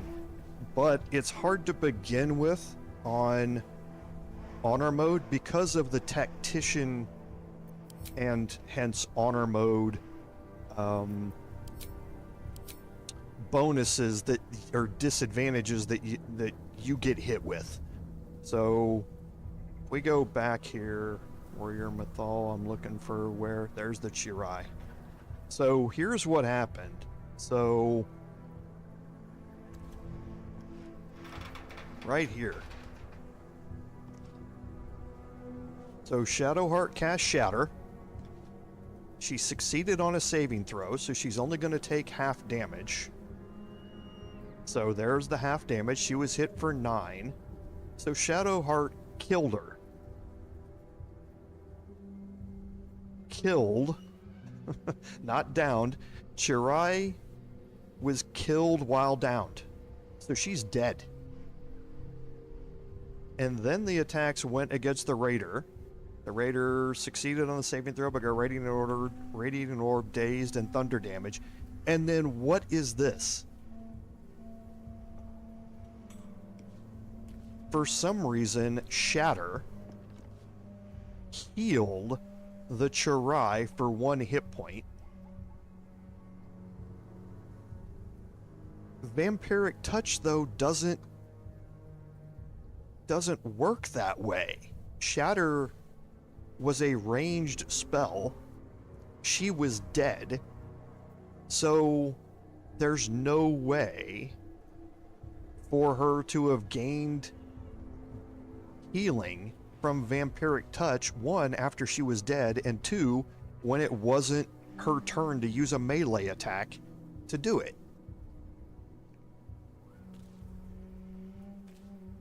And then she resurrected. So even if she was healed for 1 point, she was dead. She wasn't downed. She was killed while downed. So that 1 hit point shouldn't have had any effect. If you're downed, that 1 hit point would bring you back out of down and you would be stabilized with 1 hit point. But she was dead. So she was just somehow resurrected. It's like the game was like, you know, I don't think you had enough of her. So, yeah, we're gonna bring that back. It's just crazy. So, but yeah, just so you know, there's, yeah, but that's, yeah, but again, it's impossible. It's impossible. She was killed. Right here. She was dead. So you can't heal somebody and resurrect her. It's impossible. I don't know if this is a bug or something. I'm gonna go post it to the forums and see what happens, because yeah, that should not have happened. It's just whatever it is, it was dumb. So yeah, but the fight is hard with our legendary actions, but it's hard just because of tactician and honor mode difficulty. They have a huge amount of hit points. They have, you know, in some cases double my hit points. So the fight is going to be hard to begin with. Throw in the legendary resistances and the fact that we're getting negatives because of tactician mode. So trying to go back to somewhere where they hit me, because they haven't hit me in a while. But just in case you're not aware,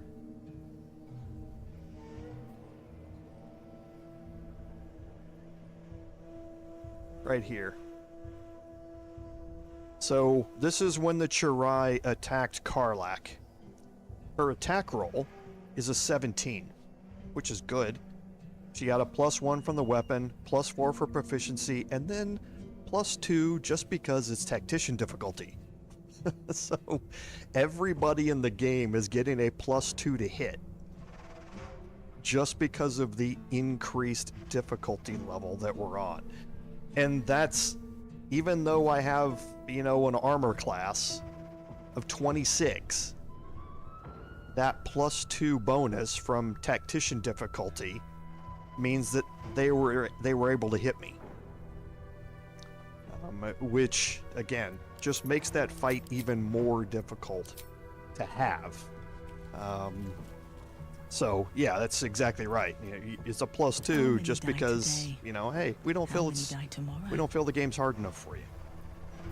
So now we're gonna go in here and we're gonna loot everybody. I wonder.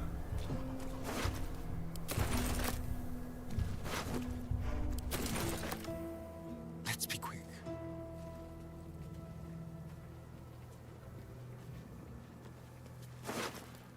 Okay, and you're getting hand crossbow +1 and a Githyanki crossbow. The arrows of many targets are what's really important out of looting them. And here's the Chirai. So you're going to get the Psionic ward armor. You get a Githyanki longsword, which is nothing special, but Psionic ward armor, if the item detects that the wearer is Gith, and that works for shape-shifting Gith, they have resistance to psychic damage. Whenever the wearer succeeds on a saving throw against a spell, any saving throw, whether it's wisdom, intelligence, whether it's dexterity from avoiding an AoE spell, they regain 1d4 hit points. Okay, and disadvantage on stealth checks. Okay, you know, that might be where it came from, even though this is still wrong. She succeeded on the saving throw against Shatter. Okay, so she died from the damage from Shatter. Even though she was dead, this armor, after she was dead, applied the saving throw succession bonus for the healing. She rolled a 1 on her 1d4, and it somehow resurrected her. Now, that should not happen. That definitely should not happen. She's dead. She's not downed. And it should not matter that she succeeded on the saving throw before she died if the armor didn't proc until after she died. This is what must have happened. Okay, that's still wrong, and I'm going to go report this to the forums to see if there's an order of application here that needs to be corrected. Or a flag where if you're dead, it can't proc. Or it can proc but just can't resurrect you. Because, yeah, that should not happen. But, yeah, I think that's now where it came from. Oh, so stupid.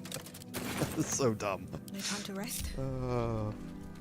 Okay, so I'm going to take my How's it going? second long rest, my first intended long rest. And now we're going to head out and deal with the House of Healing here. I need to do a respec before I go to the Waning Moon. Actually, we have an hour left here. Let's go do 2 things, actually. Because what I would like to do is do all 3 of these in the same episode. It's more than doable, especially how we're going to do it. And I would like to keep them all saved in the same one. So let's do this instead. We're going to go to Reithwin Town.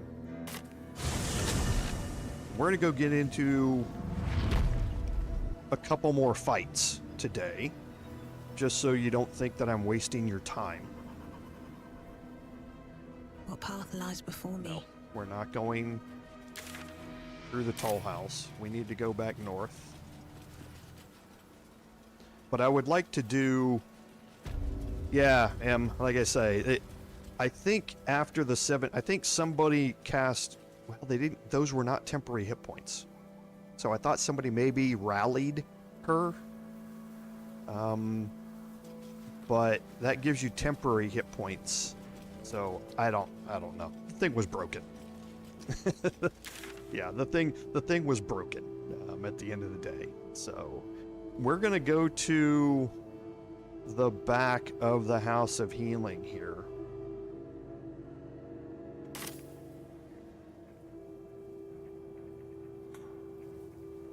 So yeah, let's go through the cemetery.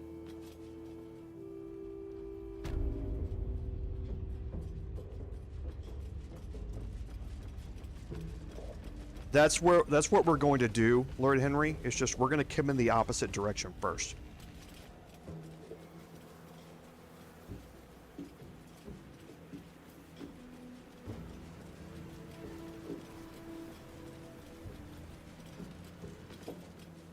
Because we've got 3 fights that we can do here to end the episode today. And they're all in the same area.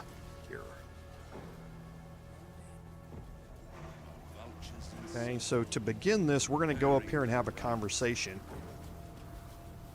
We're going to get to look at old Beatdown again. Nothing is more funny than looking at Raphael after the beatdown we gave him in Act 1. That's just so awesome. Okay, so let's go up here and trigger a conversation with him. Actually, before we do that, we don't have to pass these checks.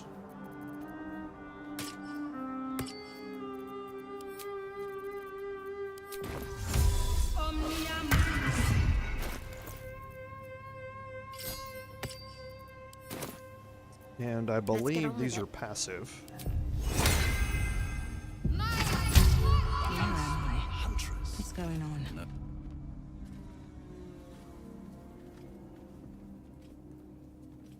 Our hero thought but a treasure ahead, did not consider the peace of the dead. Through the dark she went creeping, and awoke what was sleeping.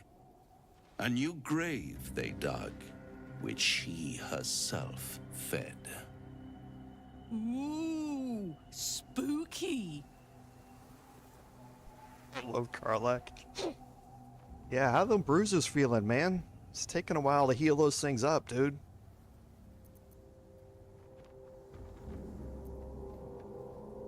Until it was perfect.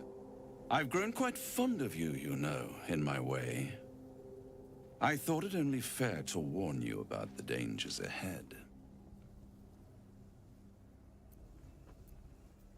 Oh, we both know they are soon to be revealed. It would be pointless of me to try to bar you from entering. But I can set the scene, as it were. Prepare you for your role.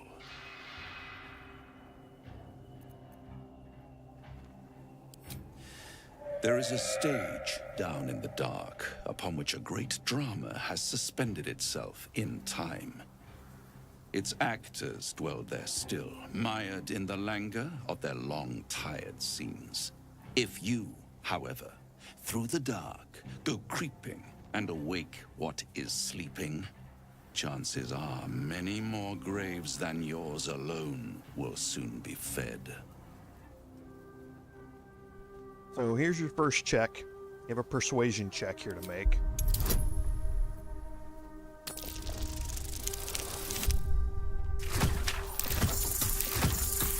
The next one, I believe, is passive. Very well. There is a creature that lurks in silence and shadow.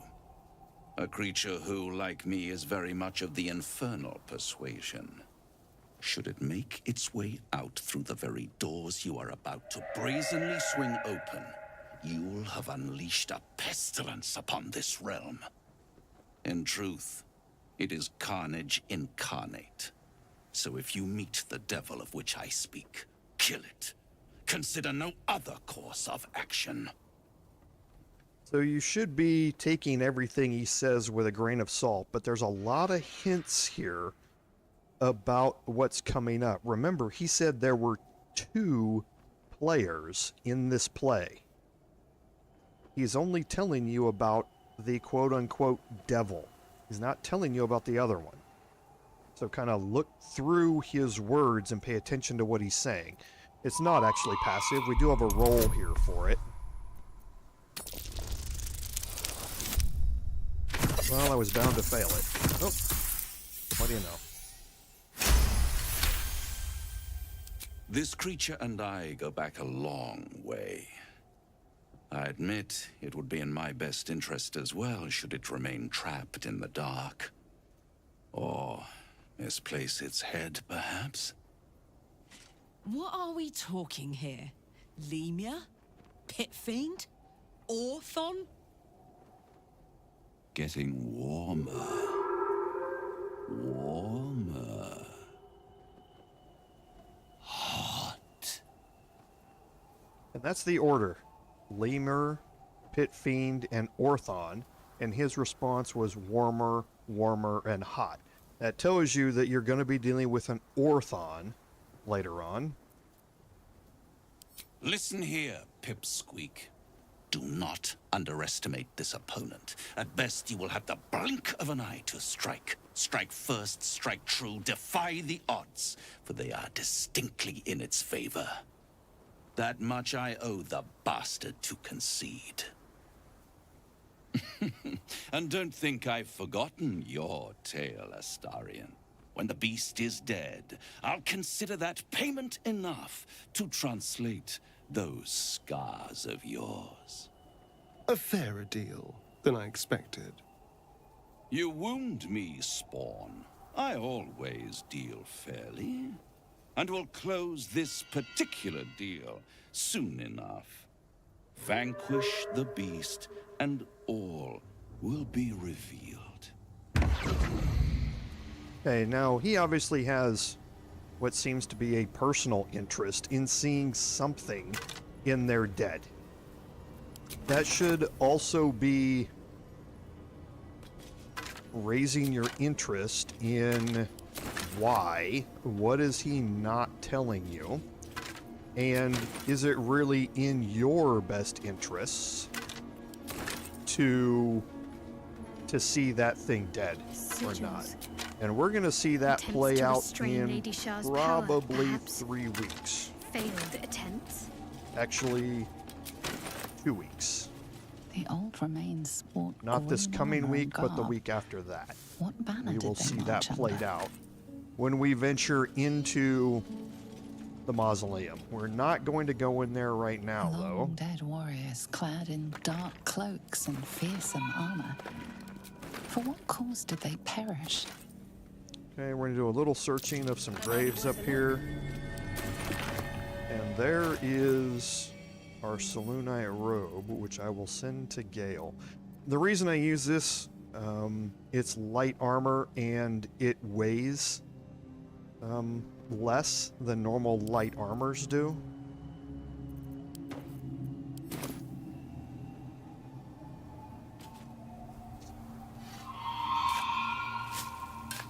I think the only thing that weighs less is like the Blazer of Benevolence, I think, which is 3.8 pounds if I remember right. I'll have to go back and look. So a Scroll of Sleet Storm is always nice for breaking concentration.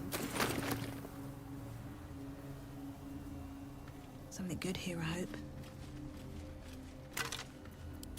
Oh, I'm searching with the wrong person.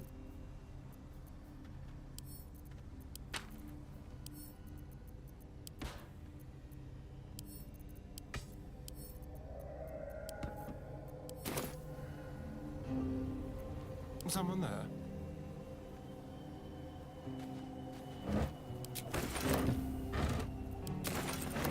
Okay. We're going to go open up this waypoint. So now we have a way to get back up here in the future. This also takes you onto the roof of the House of Healing. We're going to fully explore the House of Healing next week. Oh, not too worried about it right now, though. Wretched thing, pull yourself together. Another step forward. So now we're going to bring everybody kind of down here. Put everybody in hiding. Break the group.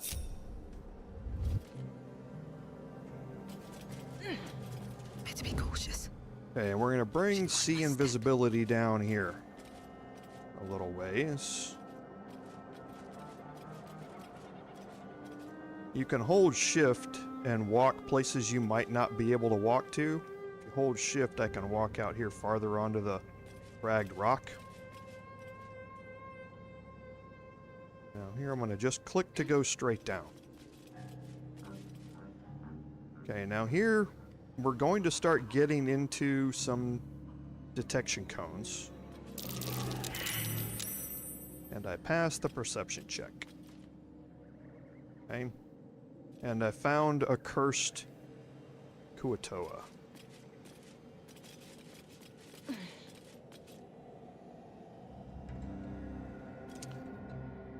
Now, the cursed Kua-toa here is drenched, which means they are susceptible. They are wet, so they're susceptible to lightning and cold attacks. They're ambushing, so there's their vulnerability to both of those types.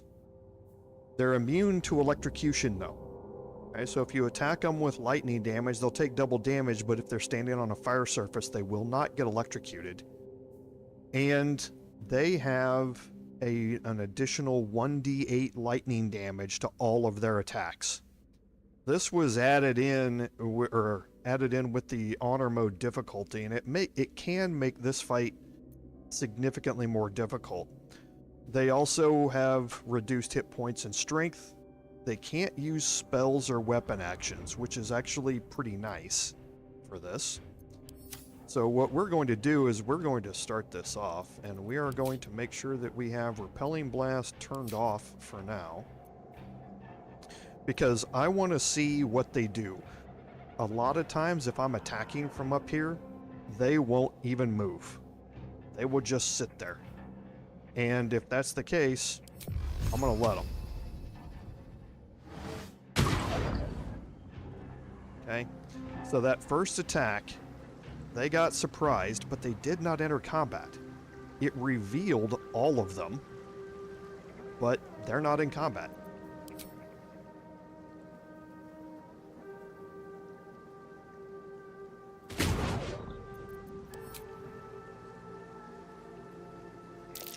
So I'm just going to hold control.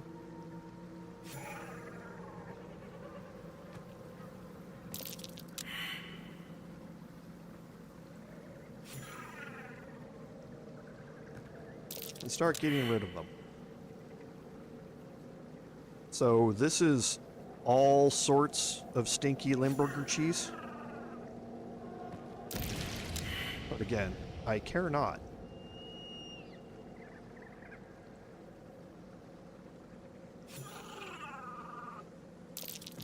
If you start this fight down on the lower level, you will definitely enter combat.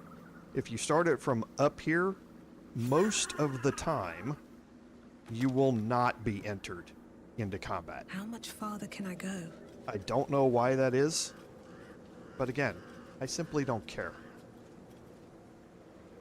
And when you're standing up here, you have a significant height advantage, so your range is significantly improved on your ranged weapons and your Eldritch Blast.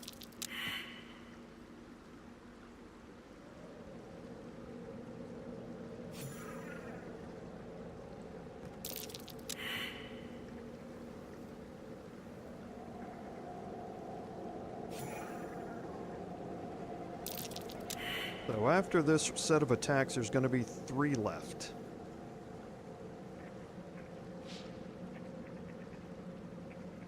We'll just finish these 3 off here.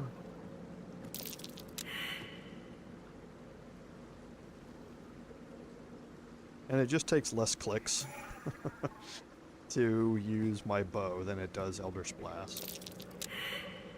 Probably does more damage overall with this as well because I'm adding in the strange conduit ring. The cursed Kua-toa chiefs, however,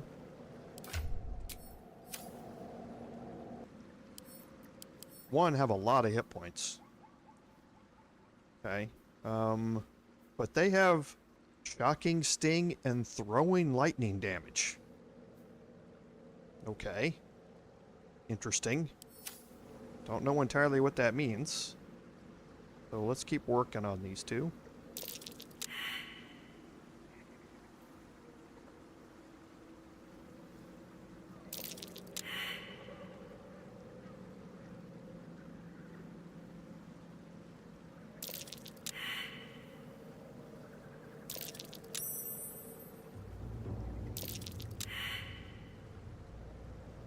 This last one can be difficult to hit.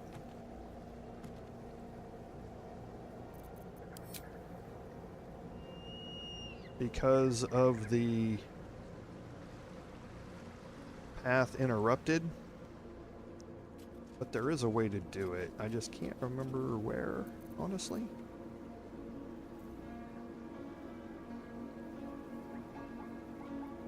So we actually may just go down there and then run away.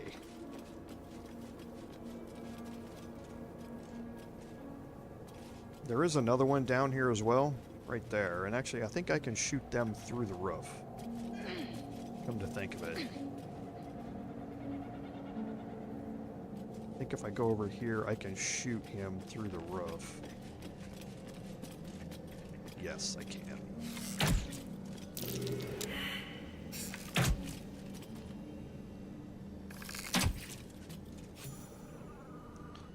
Okay, so he's the last one. And again, I've killed him with Eldritch Blast before. Eldritch Blast does not have an arc on it. But I'm not going to worry about it. I've cheesed all the others. I guess I can have a straight up fight with this guy.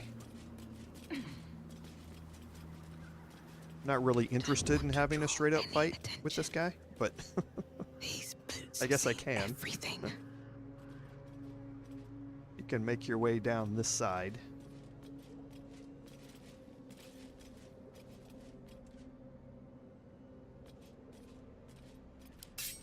Now I'm going to be attacking with advantage here. So I'm going to watch my damage roll.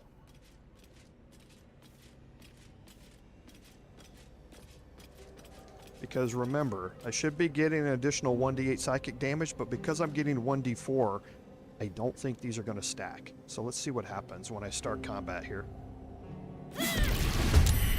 Okay, so I guess I did. That was 12. That means I maxed them both.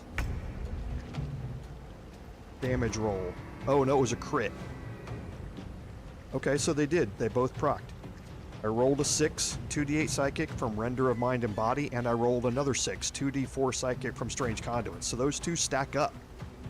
So whenever I'm attacking with advantage, I'm gaining 1d8 and 1d4 psychic damage. So this now becomes a better sword than the Thornblade does, which is 1d4 and 1d4. So he's immune to necrotic because he's Shadow Curse, so we'll just go ahead and keep attacking here.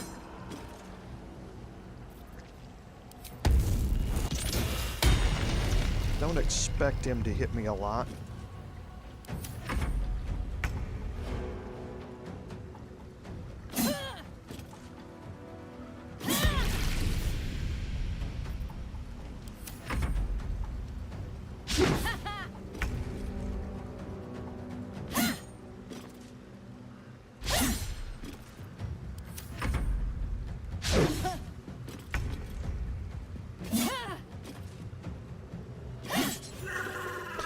Yeah, I'm actually, Lord Henry, not entirely sure why it stacks.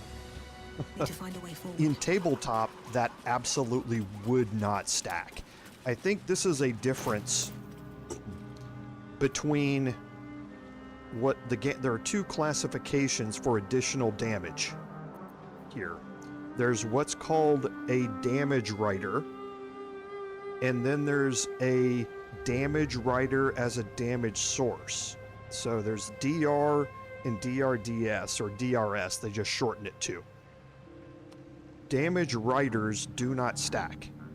So if you had, for some reason, I was getting multiple fire damages off of a weapon attack that were, again, both fire damage, and they were both classified as damage writers, then the game does not allow them to stack. However, a DRS, a damage writer as a damage source, does stack with a damage writer of the same type.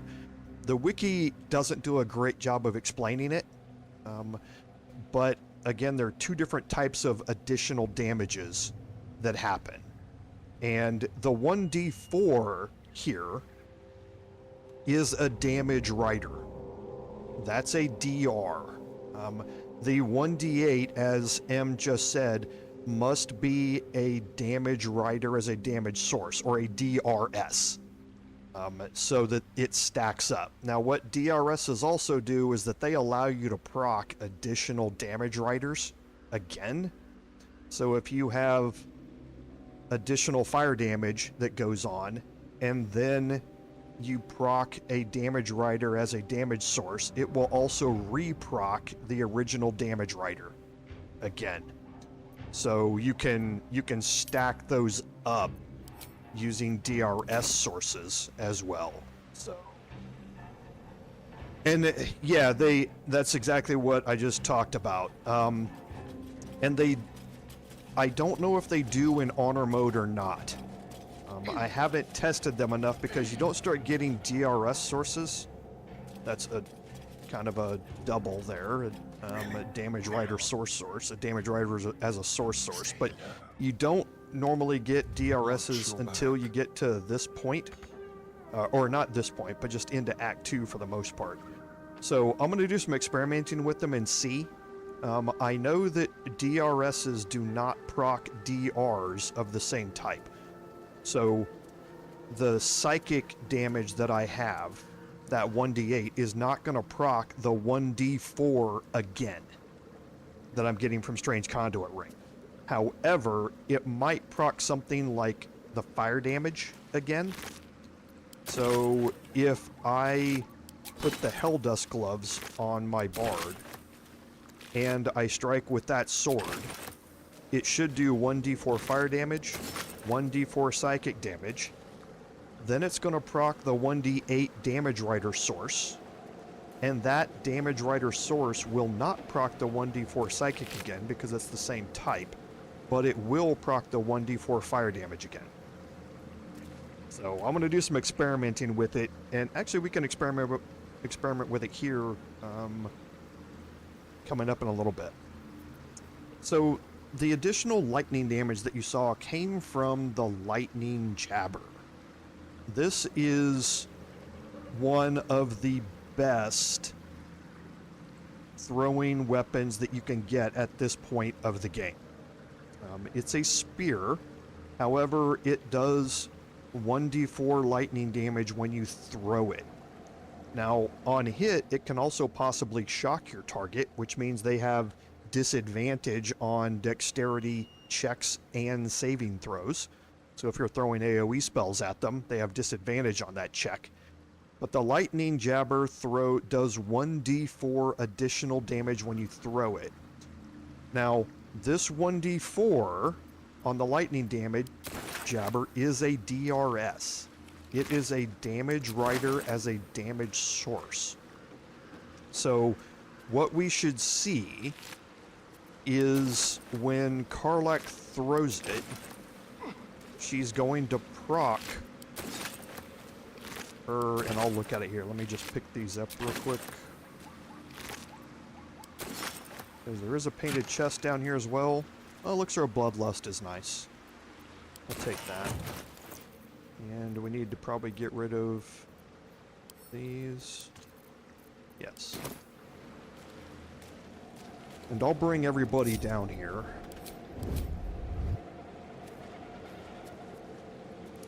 So when Karlach throws these, we're going to look at the damage. Because Karlach, and I don't want to click on her while she's making her way down here.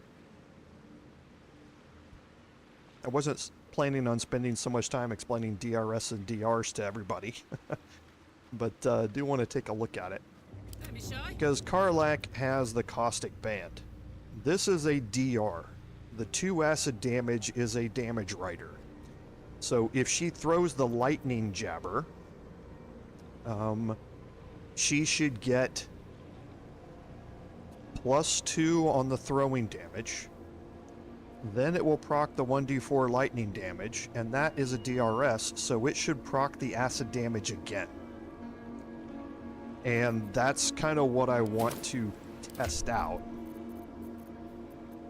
Because lightning jabbers are not returning weapons, but I have 2 of them. So I have 2 throws of this to utilize them. Now, and Lord Henry asks a good question there. The reason he asks it is just what I mentioned. The lightning jabbers are not returning weapons. So when I throw them, they just stay there. However, I don't know if I want to respec her to Eldritch Knight just to get, or do a dip to get Eldritch Knight in a multi-class to gain returning weapon. I might. I have not ruled it out, but I might. Right now, I think what I'm going to do is start off my attacks by throwing the lightning jabbers, then switch to the returning pike after they're both gone, and then what I can do is if somebody's within melee range of whoever I threw them at, they can pick those weapons up, which doesn't cost an action or bonus action. I can transfer them back to Karlach, and she can throw them out of her inventory again. Which is kind of the same as Eldritch Knight. I'm just not using... I'm using somebody else to act as the return function on them. So I'll kind of play around with it and see how I want it, or see what I think is going to be the most efficient way for me to go about it. But I haven't played with Karlach's build very much. I may end up doing a dip to get her Eldritch Knight. I'll just have to look and see. I'm going to go through a character build on everybody here before I get into the main part of Act 2 here. And make sure all of their builds are optimized. Right now, we haven't needed it, but before we get into the Shadowfell, before we get into the Mausoleum, we definitely will need it. So I'll make sure it's done before then.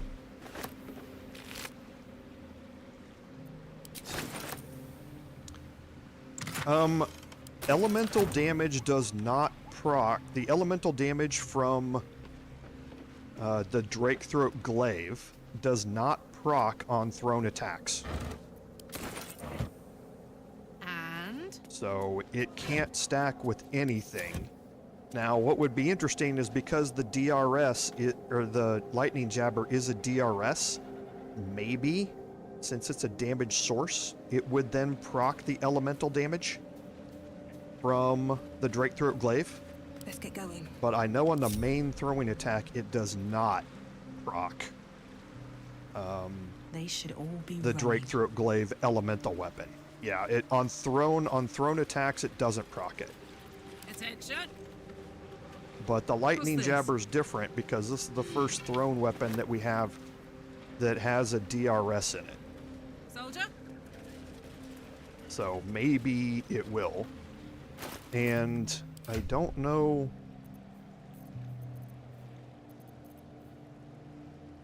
I don't think I've used the Drakethroat Glaive. Maybe I did. Can't remember. Yeah, I must have used it on something. Can't remember who's got it. It might have been on Fowler or Louvre a long time ago or something. I'll test that out as well. I've got more than enough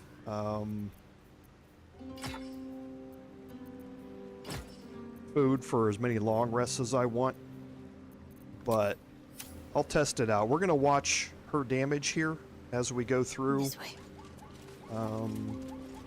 some of this, but first we're going to go through this ominous crevice here. I have such a headache.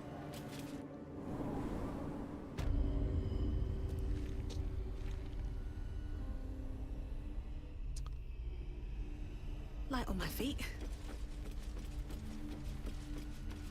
And I don't know why I'm taking everybody up there.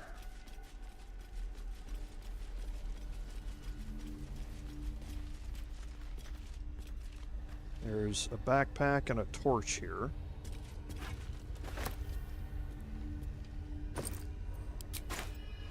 Okay, we're gonna put everybody in hiding, break the group, bring our bard down here. With haste. We're gonna get into our second fight Alright. here of the three. Wonder if the And we gods may are actually watching go me. a little bit long today. I know y'all like it when I do that. To get a third fight in. But we're gonna make our way down here. We're gonna be a little careful as we do it. And again, just like I mentioned earlier, see, I can't walk out here because I'd be clicking on the cracked rock, but if you hold shift, I can walk out here. So I want to slowly make my way out here, and there my see invisibility found the group of enemies down here.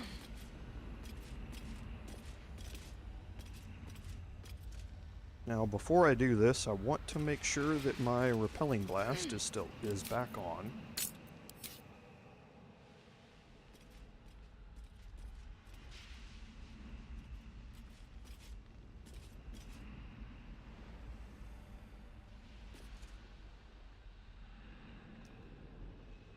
And can I hit him? Of course I can.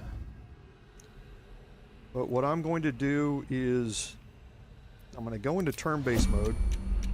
I'm going to reapply Hex here. Pretty sure they're immune to acid, but not necrotic. So I'm going to reapply Hex. I'm going to see if I pass the hide check. If I do, then I will go ahead and attack with Eldritch Blast. If I don't, then alert should still get me in here. So, pass. And I passed the stealth check. So keep attacking. There it is. So I got a boatload of damage there before the round even started. Okay. So, and Lord Henry makes a good comment here. You need to be very careful how you propagate or how you prosecute this fight. And that's because the hollow armor here has an attack that is mentioned nowhere in his examination. You do not want to end your turn within sight of the hollow armor. He has an attack that can pull you towards him, and if you're standing up here and he pulls you down there, that's a lot of fall damage. And don't click off the edge, because yes, you will walk off the edge and kill yourself like we did in the Blighted Village. So stupid. But you want to make sure that you are standing back away from him at the end of your turn. So that's what we're going to do. We're going to make our way all the way back up here where he can't see us. I'm going to make sure of that by extending my movement a little bit and getting back around the corner here.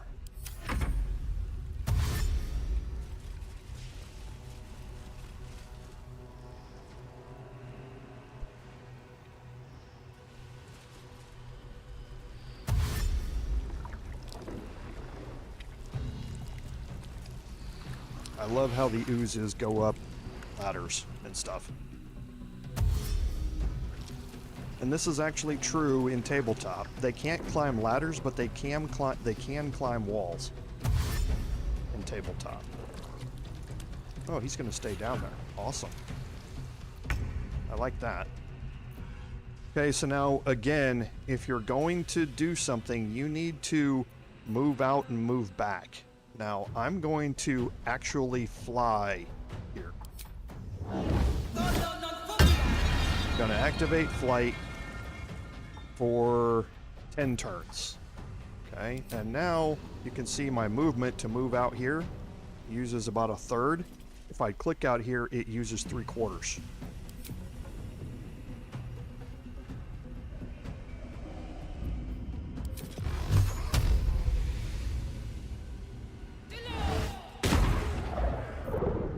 And then I can fly back. One of the huge benefits of having this armor now is that ability for this particular fight. Now you can have potions of fly that do the same things. The other thing that this flight, whether you get it through the armor or through a potion or a scroll or a spell, is going to benefit is something you're going to see coming up here in a second. Not on this turn, but probably next turn.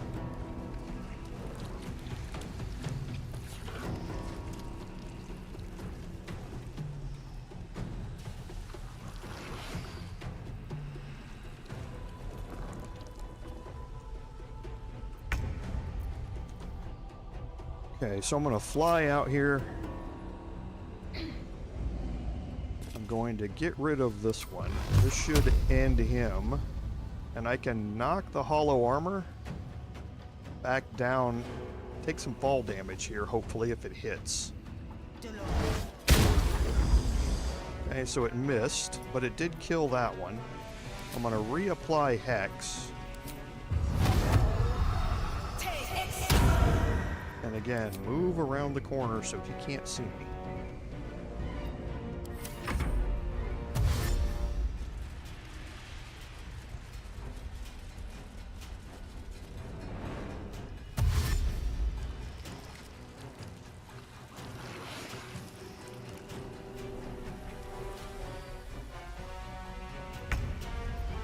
Okay, so now he's moved a little bit too far away from the edge, I think. Nope, he hasn't. It's a long way down, homie. Now, I've only got a 30% chance to make this work because his armor class is a 21. Okay? But there is another way that we can do this if this doesn't work. So let's first of all see if it's going to work. Maybe I can get lucky here.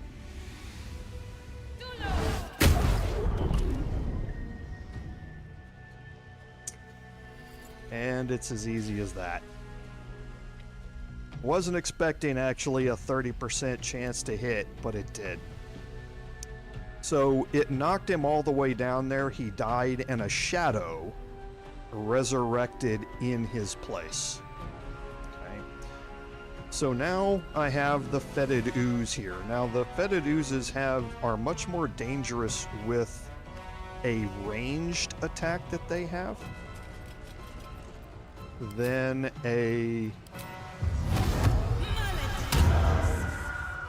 their pseudopod melee attack. So I'm going to move up close so he can't ranged attack me.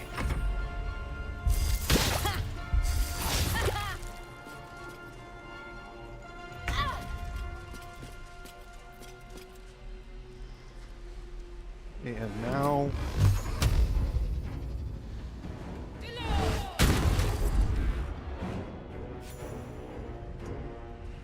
I love the verticality in this game.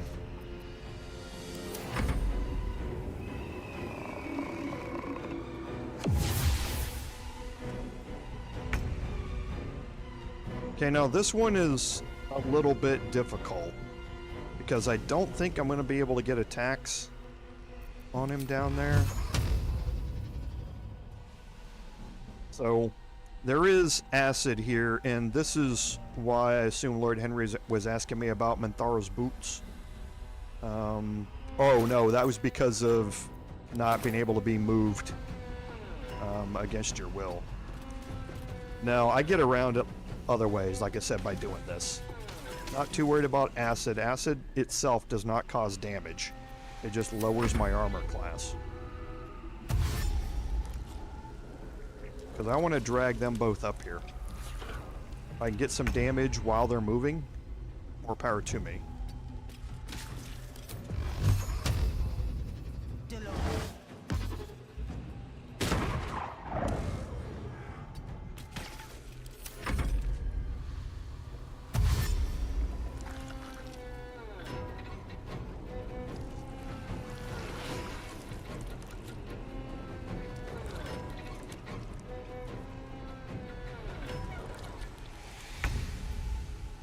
And again, I'm going to fly.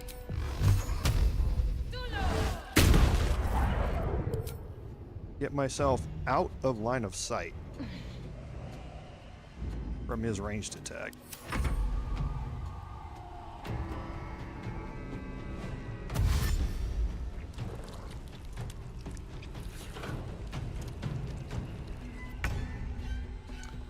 Okay, so let's see. I can fly to there. I'll have disadvantage on this attack, but hopefully it doesn't matter. Easy peasy.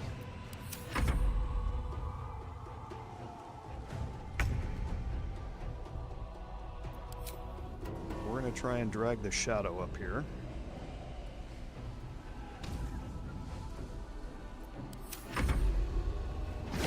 Is now I'm gonna bring Harlech in and see if she can throw a lightning jabber at this shadow.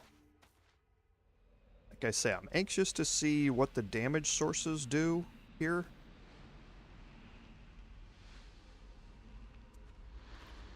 This might actually work out with the arc that thing throws.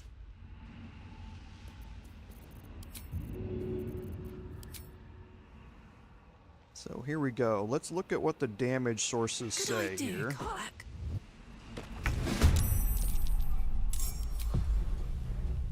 Okay, so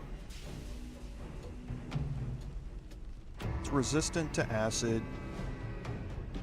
The first attack's always a little odd because it doesn't really count as a full turn, but it did proc the lightning to begin with. It did proc the acid to begin with. So let's see what happens on her next turn when a full turn actually happens. What the damage appears to be. So we're gonna fly up here.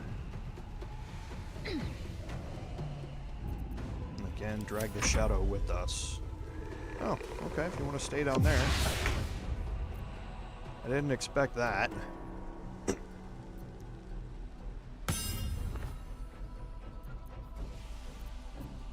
Still on my feet.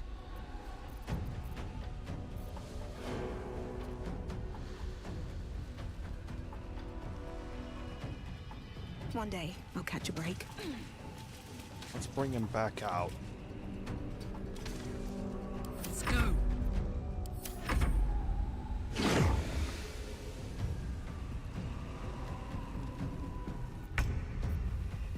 Okay, so now this is a full turn. Let's see what the damage says. Good here. idea, Carla.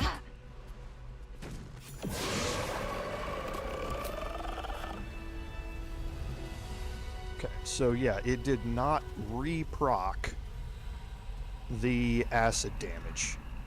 But in here, the acid damage on a thrown attack procs after the lightning damage does. So normally the acid damage is going to proc first, then the lightning damage does, and then after the lightning damage procs, then it procs the acid damage again. But because I think it's a thrown attack, that would happen with a melee attack with it. So we'll try a melee attack with it coming up and see if it procs the acid damage first, the piercing damage to go along with it, then the lightning damage, and then the acid damage again. This order is different, I think, than a melee attack. It may also have just been changed for honor These mode, boots have seen where everything. it no longer does that. I don't remember reading a patch note that said that was patched out, but it very well may have as well, and I just missed it. So we'll keep an eye on them and see. So pick up the 2 lightning jabbers, give those both back to Karlach. The hollow armor here has protective plate, so you gain resistance to necrotic damage, which we'll keep for now. And that's it. There's nothing else down here that I remember. Down here in the bottom, there's one more thing we still have to do, but I don't think there's anything else down here. I think that's it. So we got enough time to do the 3rd fight.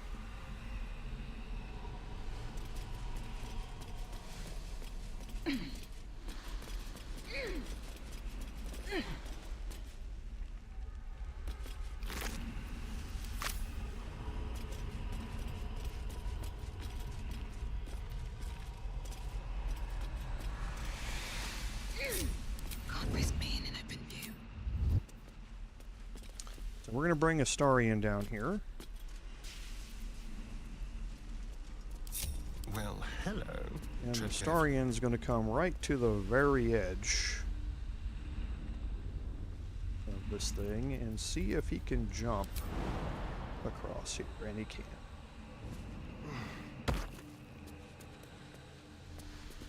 There's a chest over here. I can't remember the DC. crooked touch. 14. Got advantage. I think I'll try it.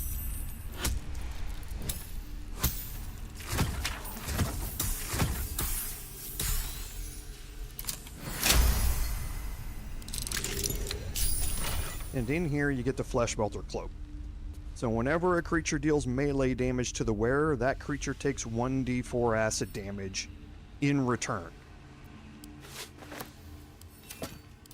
Okay, so doesn't really matter where this goes. We want the Thunder Skin Cloak to go on Shadowheart. The Ring of Free Action, I'm going to hold in reserve for now. I have a use for it that I want to do. And then the Risky Ring, I'm going to sacrifice 1 point of armor class for now, just so I constantly have advantage on all attacks. So I can proc Render of Mind and Body. I'll be changing that in and out as I go through some of the encounters. And then Astarion picked up the Flesh Melter Cloak. Here, the only person without a cloak is Karlach. She has the lowest armor class, so if she gets hit, that creature's going to take 1d4 acid damage. Now, getting Astarion back can sometimes be a little tricky. Okay, so there, I've moved him close enough. He needs to move down to this lower level to be able to jump back. No one back home will ever believe this. Now, there's another way to go over here, and that's actually a good point. I think Astarion can actually make that jump.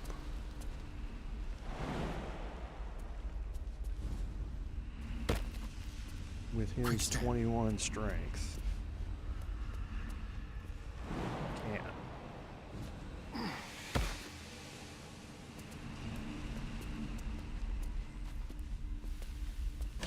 So we can just go pick up a couple of things. In here, I don't think any of these have anything.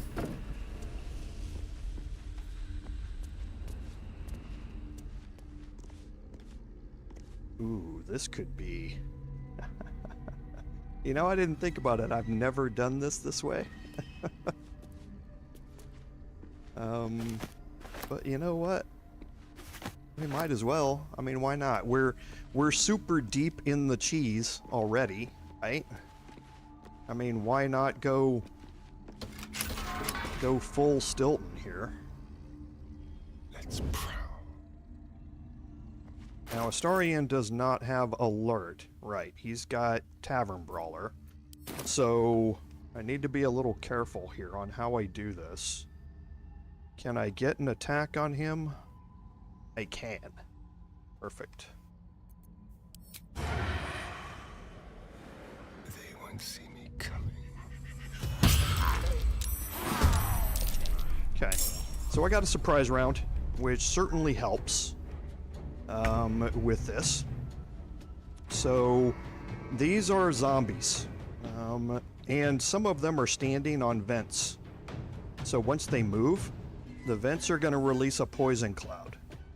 Right, now they are immune to poison. They're resistant to necrotic, but they're not immune to it. Okay, and there are 4 zombies and 2 greater zombies, I believe. Nope, 3 and 3. The greater zombies just have a lot more hit points and they hit harder. Okay, so let's see if we can get rid of this one. Perfect. We're not going to go get into melee range. Not interested in that. What we are going to do is move back a little bit, though. On my way. The surprise round's going to end. We're going to stay in combat. And now we'll get damage on the greater zombie here. Outstanding. Okay, and now we're going to bring Astarion all the way back here.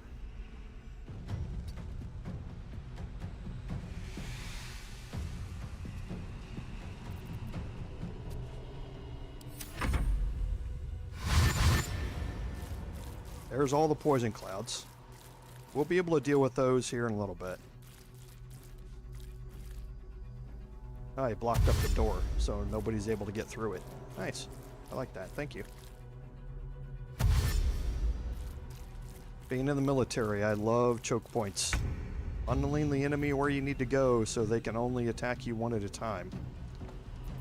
So we've got 2 bonus actions here, so why don't we dash?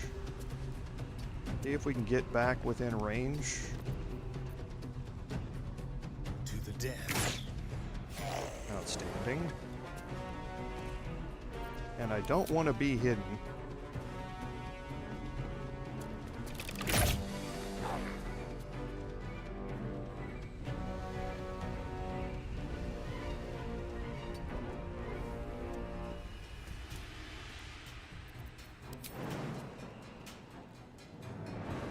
Okay, so I just need to move down there.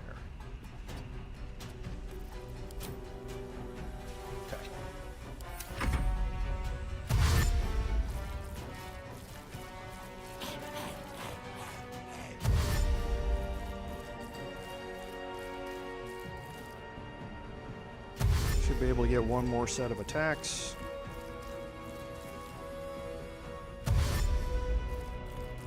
Normally, how you do this is you approach from the main entrance, which is up here.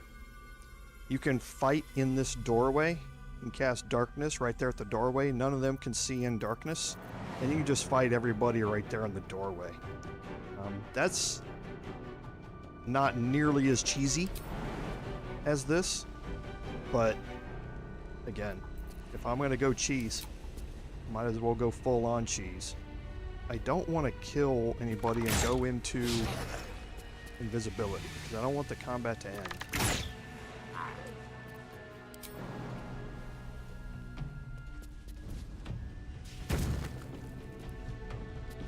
Because I don't think they can jump across that.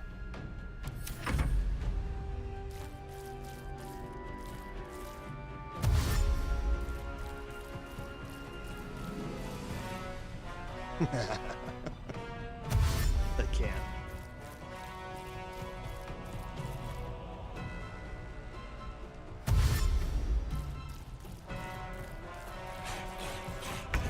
Alright, so now I want to bring everybody else into this fight because I don't want Astarion going invisible and them ending the combat.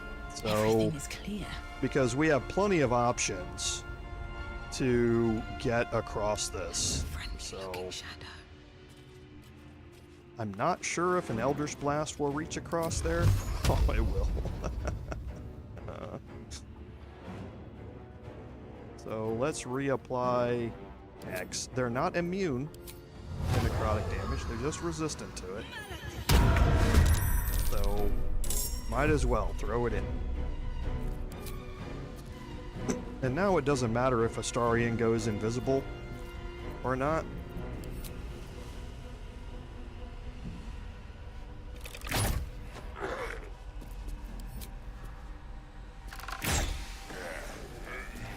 Okay, that triggered Death Ward.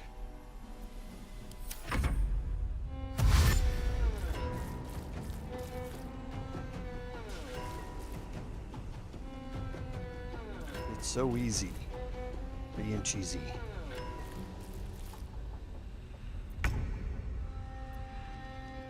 Okay, so Arlak can most definitely throw across that gap.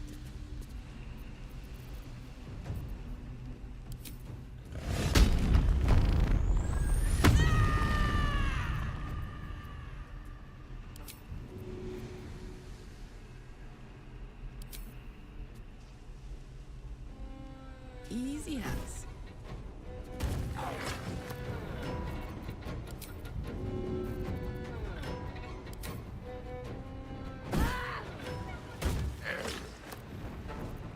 Behold the dance of death.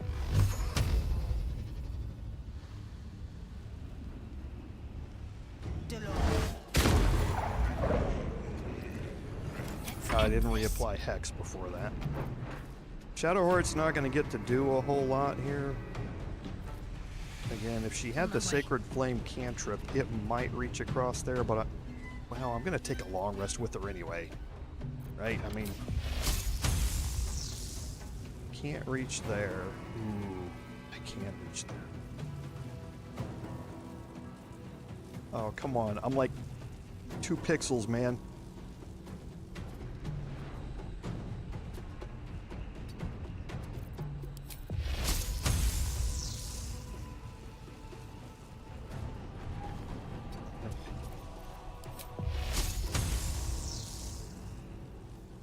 Oh, and now it doesn't work at all when I move back there.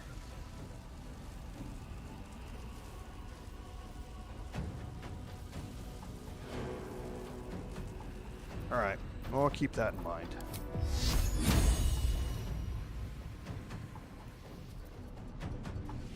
Can probably reach with an arrow shot. No, can't do that. I Shall cut and run.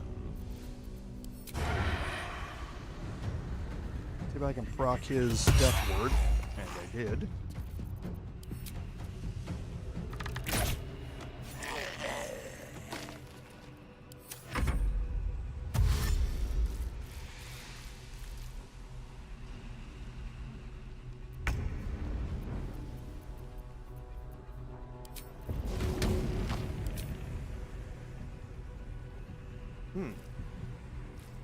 So he's a little bit too far from there, but if you move lower, you can get there. Okay, interesting.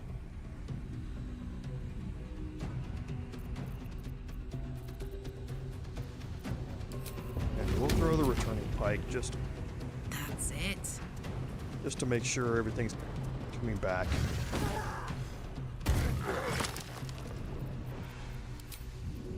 Now, is he out of line of sight? Nope.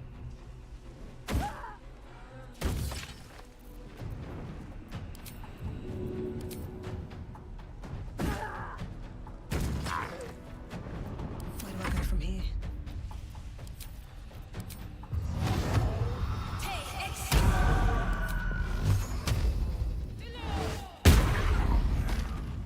Can't give up. Time to kill.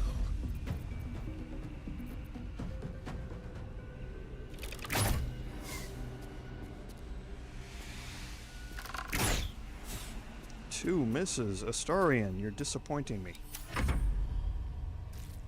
Ooh, I can probably land a Call Lightning there, though. What should I do?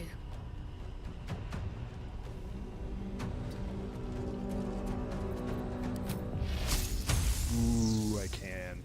And I can get all 3 of them. Oh, it's a beautiful day. There's Destructive Wrath.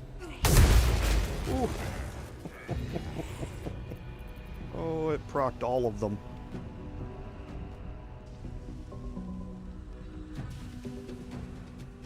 Where did he go? Oh, I didn't see the fall damage. Sorry, everybody. Let's cook with fire, baby. Might as well throw down there on him, because that's a heck of a height difference. Easy. Yep. Yep. There's the crushing damage from 17 meters up.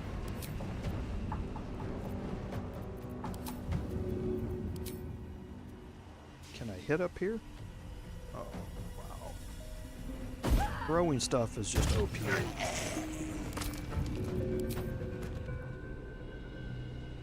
Ran into something she can't do. Alright. Time to push my luck again. I think that's too far for me. Not for a story, though.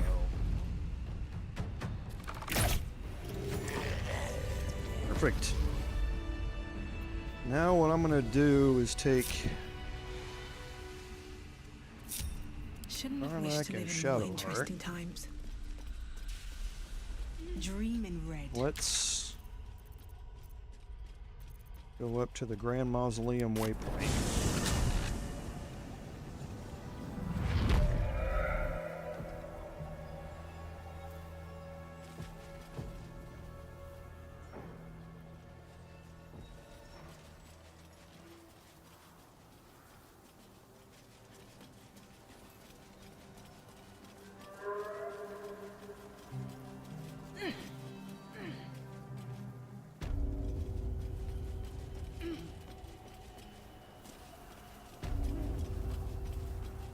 We're gonna head around the back of the House of Healing. What do we get over here?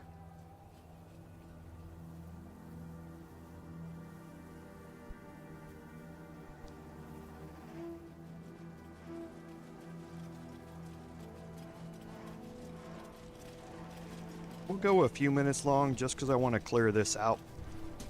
Not have to deal with this next week. Here goes nothing. And this is the morgue. This is the main entrance to the morgue. I'm ready. Now, Shadowheart, I want to have the Sentinel Shield on. Guidance. I'll take this way. I'm getting a little lazy with this check, and I probably shouldn't, but the That's perception cute. check was successful. Okay, now sitting here on these shelves are a whole bunch of stacked towels. Okay, now this is honor mode, so I'm going to pick them all up anyway. But they actually have a use in here. They're not a use that is specific to the stacked towels. You can do it with a few other things. But these are cheap, and they're here. So I'm going to pick them up. There are going to be 2 of them here that I can't pick up, I don't believe.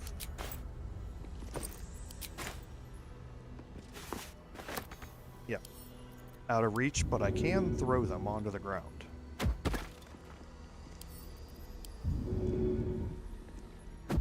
Then I can pick them up. And I'm going to transfer these to Astarion.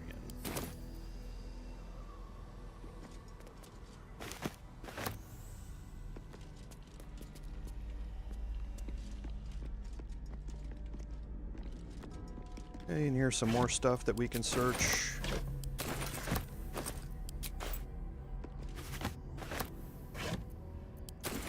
More clothing.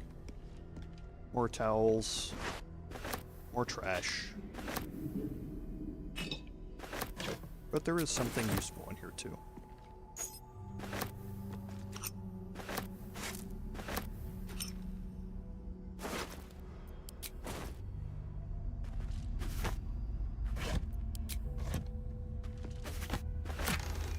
So here you have the Strange Tendril Amulet. It allows you 1 cast of Evard's Black Tentacles per long rest. Now, Evard's Black Tentacles is kind of like an early version of Hunger of Hadar, in that it turns an area into difficult terrain, attacking and smothering creatures within. It's the smothering part that is really good about Evard's Black Tentacles. 3d6 bludgeoning damage per turn. Okay, attack rolls against the entity have advantage, and dexterity saving throws have disadvantage, and their attack rolls have disadvantage. So if you get them stuck in this, and you can keep them stuck in it, it can do a significant amount of damage per turn. 3d8 is more than what Hunger of Hadar can do. But the disadvantage here is that it's a strength save to avoid it. And a lot of melee enemies have higher strength, so it's harder to avoid the damage than a dexterity saving throw on Hunger of Hadar. But it lasts for a long time. It has a huge area, a 6-meter radius to do it, 6-meter diameter around it. So it's a good thing to have on you to kind of throw out that first turn when you start your combat off, to disable and make it difficult for enemies to get to you. And then focus on other things like attacking them from range or using repelling blast to keep them inside the area. The other thing here is Firzu's Ring of Trading. I'm not entirely sure why trading was here. If you were trading, this really should be perception. But it gives you deception +1. And yes, Lord Henry is the king of spoiling my surprises. I love that about all of you in chat, that you are great about all of these different ways to use things. But yes, Lord Henry is absolutely correct. That's why I'm coming here and picking up this amulet before I go into the stuff next week. And that's just because when we get to that particular thing that Lord Henry is talking about, no spoiler alerts from me, it's going to become very, very useful for us to have. So Firzu's Ring of Trading gives us deception +1. It would be much nicer if it was persuasion +1, but we already have a ring to do that. It's just for trading, I guess deception can have, in tabletop, can have a use, but in this game, it's trading's all about persuasion.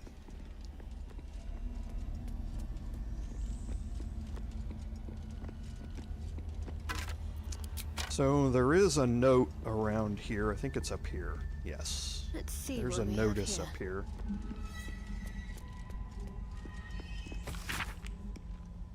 And here it's just talking about that there's a hidden wall that has gold and other jewelry and timepieces and stuff. That's this wall that we already opened. So if you came in here and you didn't get close enough to know there's a perception check there, this would help you know that there's something secret around here somewhere. What might you be hiding? Yeah, I love the fact that you guys in chat Might as well. know my plans before I get to them. That just shows that we've been here long enough to kind of figure out how everybody works. I love that about you guys. I don't get angry for you guys for giving my secrets away. Trust me, I don't. I find it great that you guys know all of my plans. So now we're gonna go over to Astarion here, and we're going to jump back across.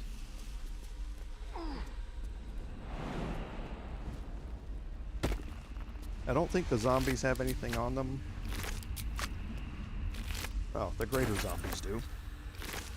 I'm not gonna go all the way down there for that last one. But I am going to go up here to the edge of the poison cloud. I'm not going to go into it. Ooh, this door might cause me some problems.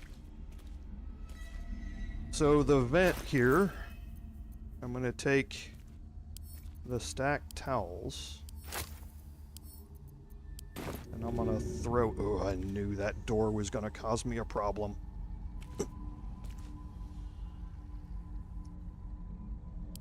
So it's a metal door, so I can't do anything about it.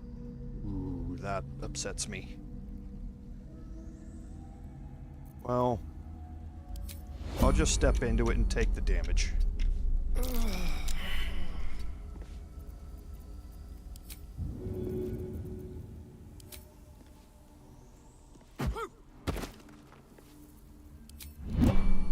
Okay. That stupid door. Not being able to throw through doorways.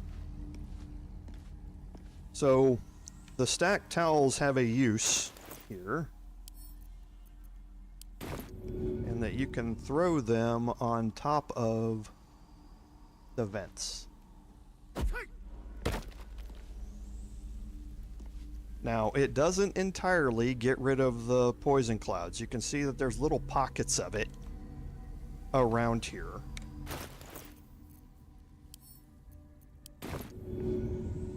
But it gets you enough where you can maneuver around.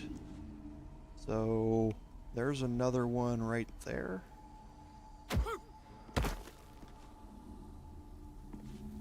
And if you click somewhere that's not in a poison cloud, Astarion will do his best to navigate there by not going through poison clouds. The dust has been disturbed here.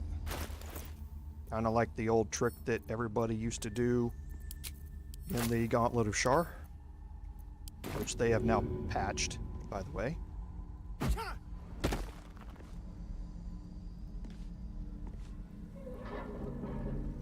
Okay, and then this spot.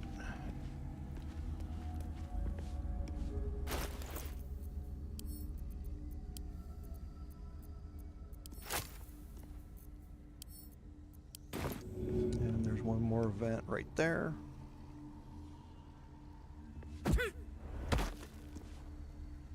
Okay. And now we don't have to worry about the whole perception check for the lever or any of that sort of stuff. So, and you'll see what I mean here in a minute when I go through this part. Not the Ring of Shadows. Oh, I've already got Cat's Grace, so I don't need the gloves, but I do need the silver pendant.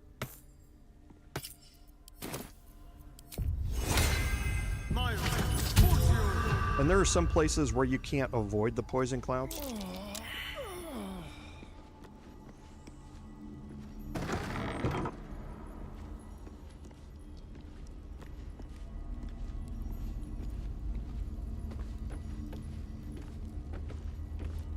Okay, so you have Olam's journal here. Well, then. Thanks for being here, Em. I appreciate it, as always. Okay, and you're going to get an inspiration here for Shadowheart. And then the research notes need investigation. In here's the Necrotic Laboratory spare key. You want to pick that up. And then the lockpick here, if I remember right, is kind of... Nope, it's not. I thought it was more difficult than that.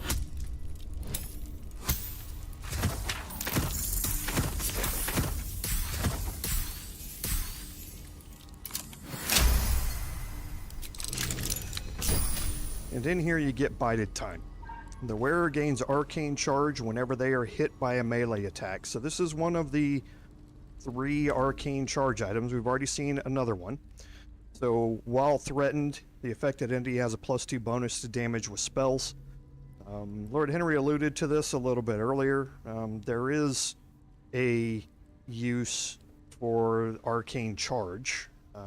It does not go well with the Gale build that I'm going to be putting together, which I'm going to be using more along the lines of how I want to do it, or should have been doing it from the get-go. Because Bided Time would take the place of the Icebite robe, and that would remove Armor of Agathis, which is going to be critical to doing that. But a specific item that will get you arcane charge, and now I don't actually want to read that. Can I just pick it up? What have we here? I can. Nothing else to be found in here. And again, just click somewhere. And you can see poison clouds all over. We're just going to click somewhere that doesn't have it and see if he can pathfind his way. Yeah, couldn't find a way through there, so the key opens that door. Now in here, there's a perception check to make. We don't have to make it. Something over there. And that's for the lever. So the lever will allow this lever to work, and this lever opens the door. If you're going in this from out here into where we were. We came in the other way, so we didn't have to do any of that, but that's how that whole system works.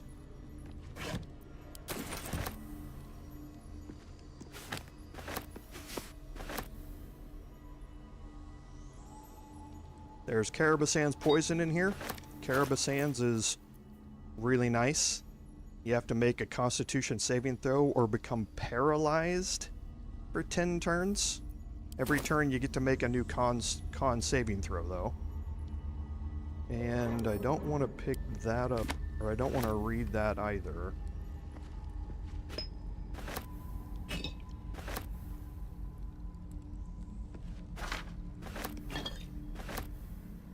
And again, all of these... Is that blood on the shelves? Nice pathing there. All of these rows of bottles that never have anything in them until you get to the very last thing in the game in the epilogue, and that's where you find a potion of animal speaking. You can search all of the skeletons in here.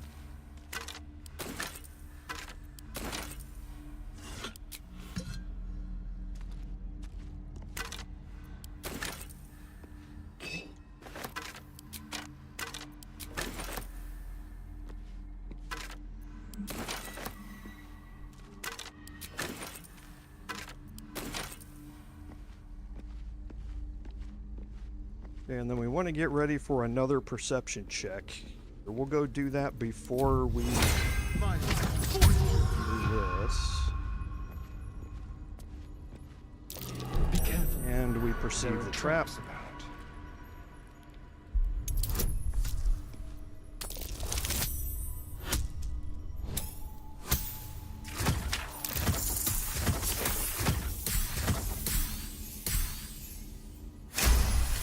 Should be done here in about 10 minutes.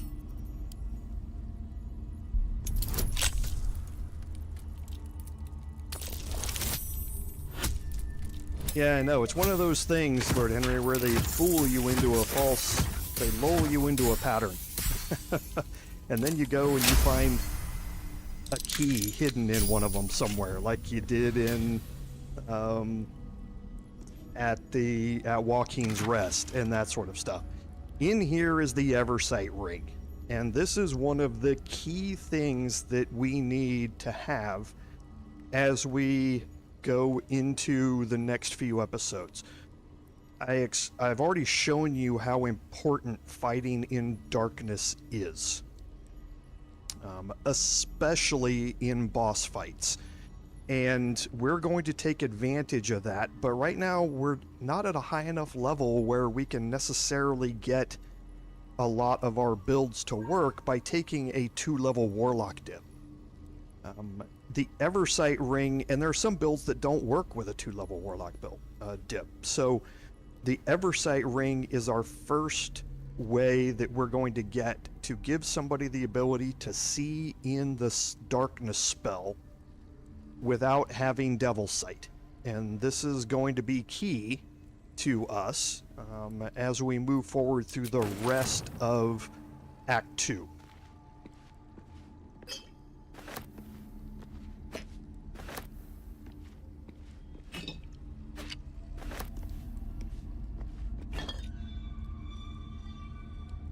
Potion of Superior Healing is always nice. Quite quite the list of characters, but hardly my taste.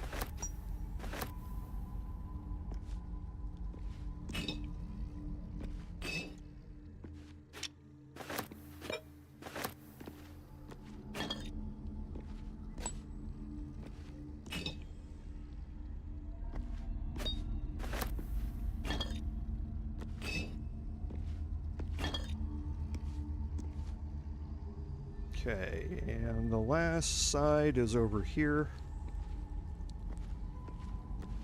This is all just more trash, but again, remember, we already saw you don't skip out on trash on honor mode.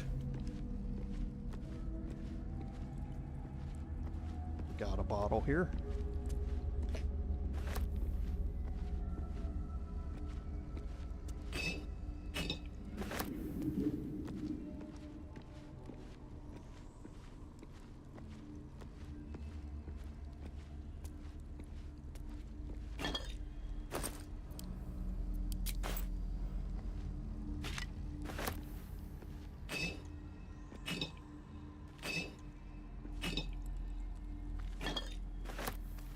Alright, so for him, let's take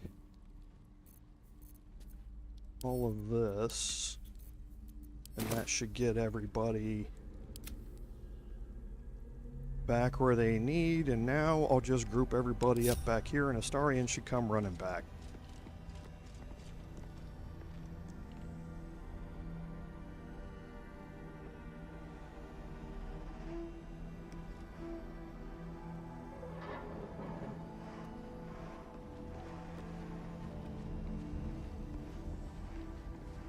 Okay, so the last thing that I want to do is, let's see, everybody's got a -2 got a -2 intelligence. So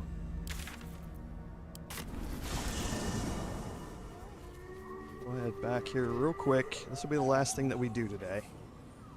So you've always been a bone. I have a lot on my mind. What's on your mind? Oh, nothing would give me greater pleasure. Back in the thick of things at last. Oh, how exciting. Okay, and then Astarion has a couple of things, and I can't remember if it's this one or if it's this one.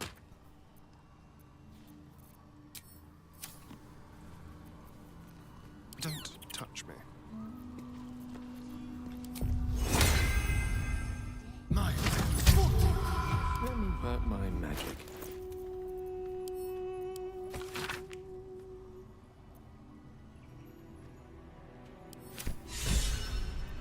Okay, so there's an inspiration there.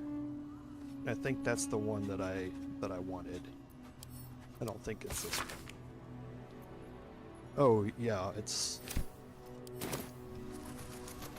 Yeah, it was that one. Because you passed the investigation check to get the inspiration out of it. At once. And I just needed somebody with high enough intelligence to pass the inspiration check. But Gale's not going to stay with us. Well, my day just improved. Did you want something? A bit crowded, don't you? Lead the way, then.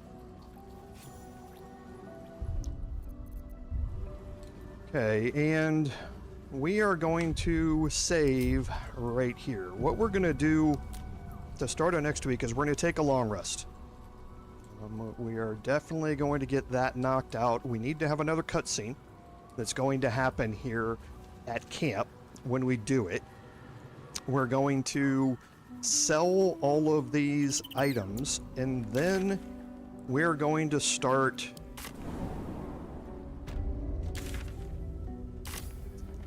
It would be in the one spot where I have to move around a bunch. We're going to start exploring these 3 areas. Okay? The House of Healing, the Waning Moon, and the Toll House all have boss fights in them, quote unquote, that we need to have. And they also all tie, well, 2 of the 3 tie into additional quests where we have to finish them. I guess we technically don't have to finish them. We could do them alternate ways to go complete those other 2 quests. So next week we're going to finish off all 3 of these. We're going to go all barred on them, though. So we're going to finish them in a way you might not expect. And then we are going to finish those other 2 quests.